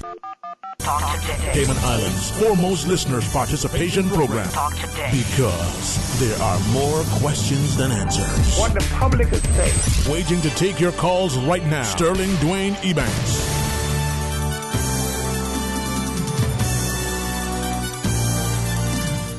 Hey, good afternoon and welcome back. Thank you so much for joining us. We're hoping to have a discussion, about some charities and the like, but in the meantime, let's have some open line. And why don't we give you a chance to win some prizes with the kind compliments of our friends over at the Celebrate Cayman office. As you know, we're talking about the 60th anniversary of our coat of arms. So, in partnership with them, we asked a couple of questions. You recall the other day we asked a question about who was the commissioner in the country when the proposal for the coat of arms was made. And one of our loyal listeners, she called in and gave the full name, Major Alan H. Donald. So let's ask another question. If you successfully answer it, we've got to give sort of some prizes for you. Ready? We can take it, answer via WhatsApp. Of course, we love to hear your voice as well, so we'll invite you to call 949-8037 or 1-800-534-8255. So whether you're on Cameron or other places, you're more than eligible and welcome and invited to call to answer the question. Here's the question. In what year did Commissioner Major Alan H. Donald put forward a proposal for a coat of arms in the Cayman Islands? In what year did Commissioner Major Alan H. Donald put forward a proposal for a coat of arms for the Cayman Islands? First caller to answer that correctly, we'll have a gift package for you. Can't promise you that Miss Susan will hand deliver it, but hey, you can come by the studio and collect it. 949-8037 or 1-800-534-8255. While you consider the answer, hey, try it. We are celebrating our 60th anniversary. So the question is, in what year did Commissioner Donald put forward that proposal for a coat of arms for the country? And you can answer it and see where we are. 949-8037 or 1-800-534-8255. You can WhatsApp 925-3261. First person to correctly answer the question, hey, we have a little prize for you. But in the meantime, it's open line as we take your calls and discuss anything you want. Again, a very special thanks to Ms. Monteith, Mr. Carpenter, and Ms. Tibbetts for joining us to talk about education. And hopefully, as parents in particular, we'll continue to invest heavily in our education as it is for us. Let's go to our phones, though. Hey, good afternoon and welcome. You're on Talk Today. Good evening. Can I answer that question? Of course. 1958. 1958. Is that your final answer? Yes. Okay, I'm glad and thank you for trying, but unfortunately, no. Not correct according to the information I provided. Thank you. All right, but thanks for trying. Let's try the other line. Hey, good afternoon and welcome. You're on Talk Today. Hello, good afternoon. Good afternoon to you. 1959. 1959. Uh-huh. Pretty good answer, but no, not quite. Not quite. Okay. All right. Thank you for trying, though. Okay. All right. Welcome. You know what? If I had to answer it without knowing, would I have known the answer? Probably not. 8949-8037 or 1-800-534-8255. A little way to, celebrate and bring attention to the fact that we're celebrating our 60th anniversary for Coat of Arms in partnership with the Celebrate Cayman team, Mr. Alfonso and his group over there. Put a little quiz. Here's a question. In what year did Commissioner Donald put forward a proposal for a coat of arms for the Cayman Islands? You had two people making a valiant effort at answering the question. And anybody else who wants to try? What they say, nothing beats a try but a failure. So you can call and try it and see if you can get it answered correctly. And if so, we'll take you through and more than happily give you a chance. Now, the coat of arms, I think, are like many things in our country. We're probably discovering a few things. Probably will discover that some of the things that we thought we knew or that have been publicly sent and shared and, repeated, probably not always as accurate. All right. Let's go to our phones. Hey, good afternoon and welcome. You're on Talk Today. Hey, is that 1962? 1962. 1962. No, sir. No. Okay. All right. But thanks for trying. All right. Let's try one more. We have a number of callers. Hey, good afternoon. Welcome. Sterling? Yes, Mom. This is me. Yes, Mom. Listen, can I answer for my granddaughter? You can answer for yourself. I mean, I don't. What's the answer, Mom? I can give you the date and everything. You go right ahead, Mom. April the 3rd, 1957. That actually answers another question that I was going to ask later on. And to other callers, we're going to ask you some more questions as we have others online as well. So, yes, Mom, 1957, go right ahead.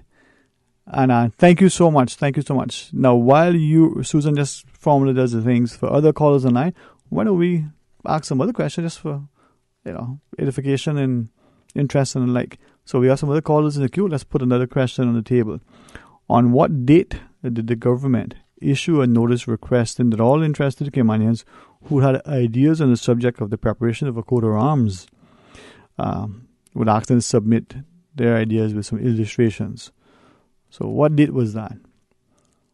Let's see if we can take a call, Miss Susan. She's happily busy multitasking. So we're going to ask this question and give some others an opportunity to win some other prizes as well. So what date did the government issue a notice requesting that all interested Caymanians who had ideas on the subject of the preparation of a coat of arms for the country to submit ideas with some illustrations, some drawings? You know what? Stay on the line, hang up, call back. Either way, go right ahead. 949-8037 or 1-800-534-8255.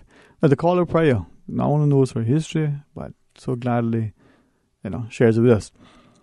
And the date, what year was the question? 1957. The other question that we we're going to be very specific about was what date was the proposal for a coat of arms approved by resolution in the Assembly, and that was the 3rd of April 1957.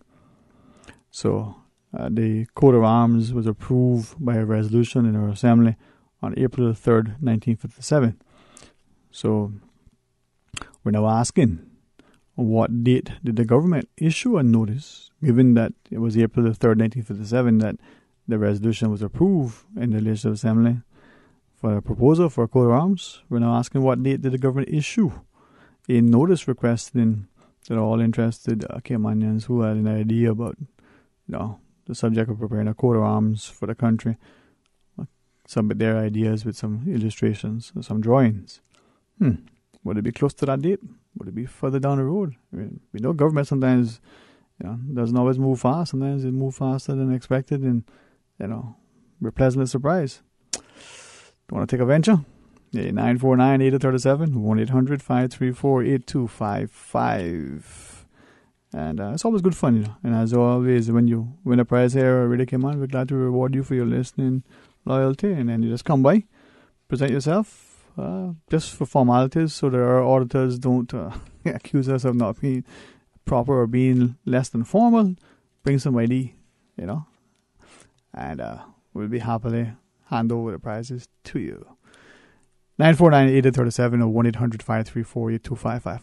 Let's pause quickly, though, and take our final break for this segment. When we come back, more Talk Today. Did you hear that Vant Motors has your sale going on now? And you get your choice on the money you'll save on your new car or truck? My sale? My choice? Really? Yeah! And they have lots of cars on sale. Some up to $7,000 off. Sounds pretty good. It gets even better. You can choose to take the full discount, or you can get some or all of it as cash back. Extra cash back would be great. Exactly. And you can even use the savings to extend your warranty or service plan, so you'll drive worry-free for years longer. Another good idea. If you want to upgrade with something like a new roof rack or backup camera, you can choose that too. Wow, I get to choose? Yeah, that's why it's your sale, your choice. Going on now at Vant Motors on Walkers Road, while stocks last. The Kirk Freeport Clearance Center is now open. Kirk Freeport needs to make space for new season merchandise and is offering clearance discount pricing on a wide range of china, crystal, jewelry, watches, and accessories in a brand new clearance store. Located in the Town Center Plaza next to Burger King in downtown Georgetown, new stock will be added all the time, giving you a brand new clearance store to shop every week. The Kirk Freeport Clearance Store is open in Georgetown now. Outrageous discounts with new stock all the time. Get down early and often to avoid missing out. At Seaboard Marine, customers often ask us questions about their shipments. Hi, I'm thinking of buying a car from the States. Which port do you ship out of? Hi, we ship out of Miami, Houston, and Brooklyn. Just let us know your port of choice and we can provide you with a quotation and answer any questions you may have on insuring and protecting your vehicle during its journey. Shipping shore to shore, Seaboard. Talk today. But I do have some questions. Talk today. Cayman Islands' foremost listeners participation program. Talk today. Because there are more questions than answers. What the public is saying. Waiting to take your calls right now. Sterling Dwayne Ebanks.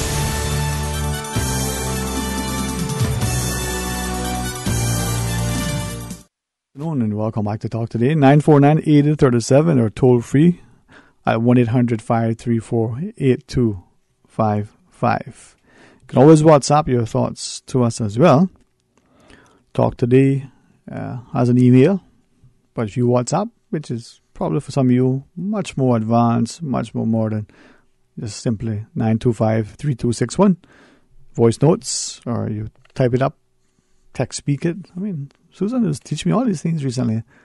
And then you can send it across, or you can email talktoday@candw.ky. And a bit of a voice note, Miss Susan. We'll listen to that. All right, let's go to our voice note.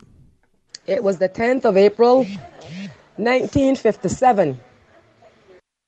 You know, I like the passion and conviction and the confidence of that caller, but almost close. I think she got a day, month, but not the 10th of April. Although that's a good day, though. I like that day myself. But very close. We could give her sort of half a point for that, you know. Not quite, but very close. So the question was, on what date did the government issue a notice requesting all interested Caymanians who had ideas on the subject of a preparation of a coat of arms to submit their ideas with illustrations, you know? Looking for a day, a month, and a year. And I appreciate that caller sharing. I wish it was April 10th, but happily would have granted the prize, but not quite. So maybe you have the answer. 949-8037 or 1-800-534-8255, or you can WhatsApp 925-3261. And then I'll have some fun in conjunction with our partners over at the Office of Celebrate Cayman Mr. Alfonso and his team, having you guys, not just win some prizes with their compliments and our, willingness to participate, but maybe get a little bit of interest and become a little bit more knowledgeable about some of the things in our history. Of course, we can talk about other things as well. It's open line, and we want to be able to afford you an opportunity to share. Now, we were sharing early in the week an opportunity that was afforded to us. We accepted an invitation to again have a look at a number of defined, clearly marked beach accesses, some that according to the individuals were marked in the past but in recent times are no longer, some that should be beach accesses to their minds were but have now been blocked. And what we found is that there are some, even the ones that are marked, public beach access, what have you, that the paths at times are blocked. You walk a few feet in, there may be a tree, overgrown shrubbery, construction debris, and different things. And not only along, the South Mile Beach and the condos and the hotels and all the other properties, but in other places. There are some where it says, beach access is only for, and it, lists out. And yet, according to the individuals who were with me, saying, this is illegal. Sadly, they alleged that whenever they would speak to the authorities, whether it was the police, whether it was planning or others, they would say, it's really nothing we can do. I thought, that's frustrating because it could potentially lead to, more challenges and, more unrest and the like. Now, is it an issue, as one of the individuals shared, that we're only paying attention to along West Bay, along 7 Mile Beach? But is it an issue that, for some, are we looking at it in the eastern districts? Are we also looking at it from the perspective of, the Brack and Little Cayman as well? So 949-8037 or 1-800-534-8255, or you can WhatsApp 925-3261. And we can talk about anything if you wish to answer the question that we selected from the list there provided by the office Celebrate Cayman. Well, certainly a chance to win a prize. So we're looking for the date that the government issued a notice requesting all interested Caymanians to submit their ideas on the coat of arms, with their drawings and the like.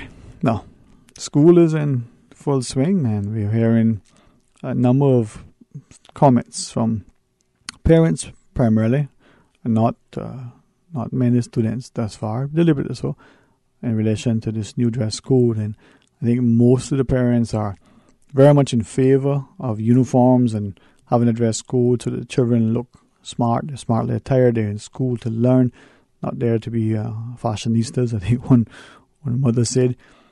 But her concern was, I think she shared, hopefully I didn't get this, recall this inaccurately. She said, they even suggested what's, sort of razor guide setting to use when the children go to the barber to get the hair done. I think number 2 or less or what have you. She thought, do we need to be that specific, once the hair isn't unkempt? No, maybe we should be. Let's go to our phones. Hey, good afternoon and welcome. You're on Talk Today. Good afternoon, Dwayne. How are you? Very blessed and thankful. How about yourself? Oh, same, same. Giving thanks. Amen to you.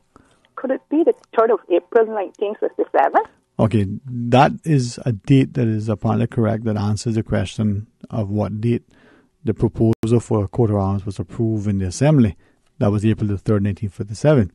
The date that we're looking for now, following that, is what date did the government issue a notice requesting people to come forward with their ideas, with drawings. I can give you a hint. It's not the 10th of April, 1957, but, thanks for trying, though, all right? Okay, all right, love. Okay. Okay, bye-bye. God bless. Let's try one more call. Hey, good afternoon and welcome. You're on Talk Today. Good afternoon, Sterling. Good afternoon. You're talking about the school dress code. What's your perspective? It's a good idea. And these last 3 days is really, really nice. Yeah. Beautiful. How so? I mean, you see it. They're dressed nice and everything is brand new. But it's not usually how it is. The first couple of days, first week, first month of school, everybody's shoes are nice and clean and bright and shiny. The uniform is pressed. The hair is nice. I mean, even the children are smiling. Well, I'm glad you say it. I didn't say it. Well, I mean, we were students. We were parents. Should we not remember? Can I ask, and this isn't necessarily a question just for you to answer, and it isn't, but didn't we always have a dress code in our schools? Yes, we have always had a dress code. So they probably add a few things to this dress code, but we always had one, and just wasn't implemented at the school and then with the parents. Wasn't enforced properly? Okay. It was not enforced properly, and as far as I'm concerned, they came up a little bit too late for this new year, school year. They should have been thrown at us from the very last day of school. School was on the 28th, I think, of June. The 29th, they should have been rolling from the 29th June up until the 15th of August. Okay. And everybody should be pretty much in order. Let me ask, from your perspective, your observation, just your perspective, what is different from this new dress code when compared to whatever the dress code was before? Because our students, I believe in almost all of our schools, public and private, have uniforms. Yeah. Now, what is different? Like you say, it's the first couple of weeks, everything's going to be new and looking good and so forth. It seems like after a period of time in school, the trickle down comes. They start coming with slippers and socks on and their shirt untucked and their hair a bit unruly and so forth like that. It's like you just said, the first couple of weeks which is true. Right. And but they kind of start slipping down and down as the months go by.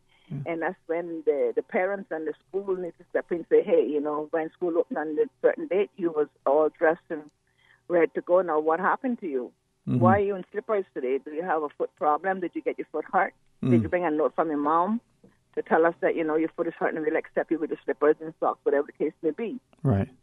But, I mean, so, and the reason why I'm asking this question is that I had a discussion with a parent, a mother, for what it's worth, who said she was looking at it and trying to figure out, is it a lack of enforcement in the past? What is it that's different now? And if it's going to be more, stringently enforced, this reference to 3 strikes and you're out, what is the consequence? Sterling, is the lack of enforcement from day one. That's all it boils down to. Lack of enforcement from day one with the school. And then the parents see the kids going the way they go sometimes. They say, well, if the school is accepting them, then, I'm not going to put no pressure on my child. The school not saying nothing, and so why should I say something? So I'm just hoping that the pressure stays there to keep it rolling because these kids are going to get education. These are children that are being supported financially and sheltered by their parents. You understand? And they shouldn't have to come to the school to say, you have to go back home. I know some parents will be home when the kids go to school. Don't get me wrong. But I have been there.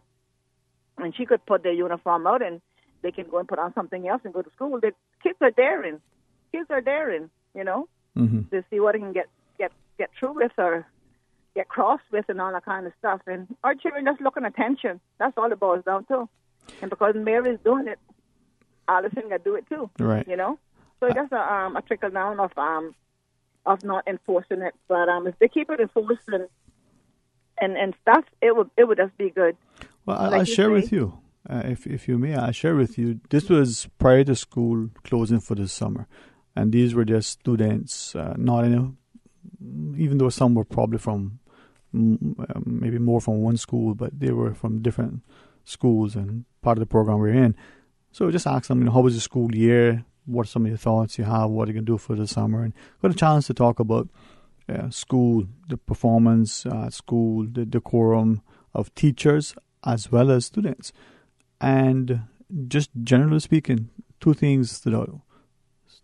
If we listen to our students, we'll recognize that some of the adults, not just the teachers, but the other other adults in the schools don't always present themselves, as smartly dressed as they should, and not because that day they're going to take a class to a field trip, but again, the slippers and the like, the deportment of some of the adults, including the teachers, but the other adults as well, the use of cell phones, and by extension, that example that they're setting. But the other part was that some of the students said, if I'm a boy and I'm wearing my hair long, but it's neatly, put up, whatever it is, should that really matter? Or if I'm a girl and I'm wearing my hair short because maybe I swim, maybe it's just the style that I want, should that matter? What is your thought? Sterling, it's very, very sticky. It is a sticky situation with children today in the schools, in the homes, and in the public. It's just a ticklish situation because some of it is just a fall of fashion. Fall of fashion can get you sometime nowhere in life. Parents is complaining, what does hair has to do with a child learning? It's not as much as what the hair has to do with what a child is learning. It is the matter of grooming that individual for when they go into the working force. Will this also, I hear you, I think you're right. Will this also extend to teachers so that the male teachers, for argument's sake, have to have their hair a certain way and the female teachers a certain way, so that by example? Sterling, the teachers are grown. The teachers are grown and they are teachers. These are students we're dealing with. When those kids get into an adult, they can do whatever they want with their clothes and shoes once they get education and buy them themselves. It just depends on the job, the people to hire them when they come out here. Well, people just come saying that the lunch at the school is expensive. They brought this restaurant up there trying to make the kids eat healthy. The kids do not want the food. That's a different topic, boy, and something that we need to consider. Any final points, Mom? No, just that I know we're going to have a good year. We're going to have a good year, man. That's our prayer. We got to keep praying for and with our students. All right. Thank you, Mom. And tomorrow we'll talk to you again. All right. Let's take one final call. Hey, good afternoon. Welcome. You're on Talk Today. Yeah, Dwayne, good afternoon. I do agree with the last caller, but at the same time, the standard has always been there, uniform standard, but I really think it has to do with the parents. And also, I think we need to focus more on what academic requirements is needed for a child to graduate, not just making sure they attend school and they give back to community service. All of those things are good, but at the same time, we need to up our level on standards. And I find that in the schools, too, we have a lot of behavioral problems. And even though at the schools you have, things in that are already established there, like school psychologist, school counselor, the whole 9 yards. I find that a lot of times in schools, when we're having behavioral issues and we find out that maybe the child is suffering from attention deficit disorder, and they say to the parents, we need to assess the child, because maybe all it means is if the child has that, it can't concentrate on focusing. Right. The brain is, we tend to have a stigma in society about this. Right. But let me ask you, though, as you talk about behavioral problems, why is it that we're always focusing on the child? Have you ever considered that some of the teachers in the schools, they themselves may have some behavioral issues? I mean, delegations of schools recently, both public and private, where a teacher engaged in a behavior. I'm not saying that, but what I'm finding is a lot of times we're saying that it's the school, it's the teacher, it's this, it's that. And we don't want to admit as parents that something is wrong with our child because, what people can say about us, oh, he's on medication, Bo, he's this, that. The brain, I've had friends that had situations with their children, the same problem, and when they addressed it, they didn't want to hear about that. The woman had to take her child off island. Now today we have that readily available here. But when we're having problems like that and the child is being disruptive, making the teacher lose control of the classroom, I believe it's our turn too it's a balance between student, teacher, parent, that we got to up our game. That would we not want our child to lead a productive life? So true. Even if it takes something just to help him focus. And not nothing that it's bad for the child, but, you know, sometimes even when you got exams coming up, you got a little anxious and you can't focus. This helps you to concentrate. This is not something where you're going to have live off of this for the rest of your life. I just believe we need to address more issues relating to, disorders of the brain, and because we have a stigma in society, and that we do this, people's going to say, oh, well, you know, but it's not a stigma when you hear, you know, this boy committed suicide. I believe prevention is better than cure, and we need to address behavioral issues on that level that we talked about. Mm-hmm. But at the same time, we also the parents need to maintain the standards as in the uniform standard, because it always was there. But what was also most important, and to me, would be upping your requirements for graduation. Right. I just believe coming to school is one thing, and then, giving back to the community, that's well and good. But when people out there are looking to hire people, they not only want a child who is attended school and great on, community service. They want to know that child is great academically, and I just believe they want a well-rounded child. So true. Yeah, that's where I agree with you. As a community, we have to play a role, and as parents in particular. Hey, thank you for making some excellent points, and invite you to come back tomorrow if you so choose and share maybe on the same subject or introduce us to some other areas. Hey, have a wonderful, safe, blessed, and productive afternoon. You want to hear some good music? Just stay tuned. Miss Susan will play some of the best. You want to request? Hey, you call and she'll find it for you. What's the songs this afternoon, Miss Susan? Come on, tell her people. No, she can't say it. Okay. You want to know what she's going to play? Just stay tuned. Until tomorrow, be blessed.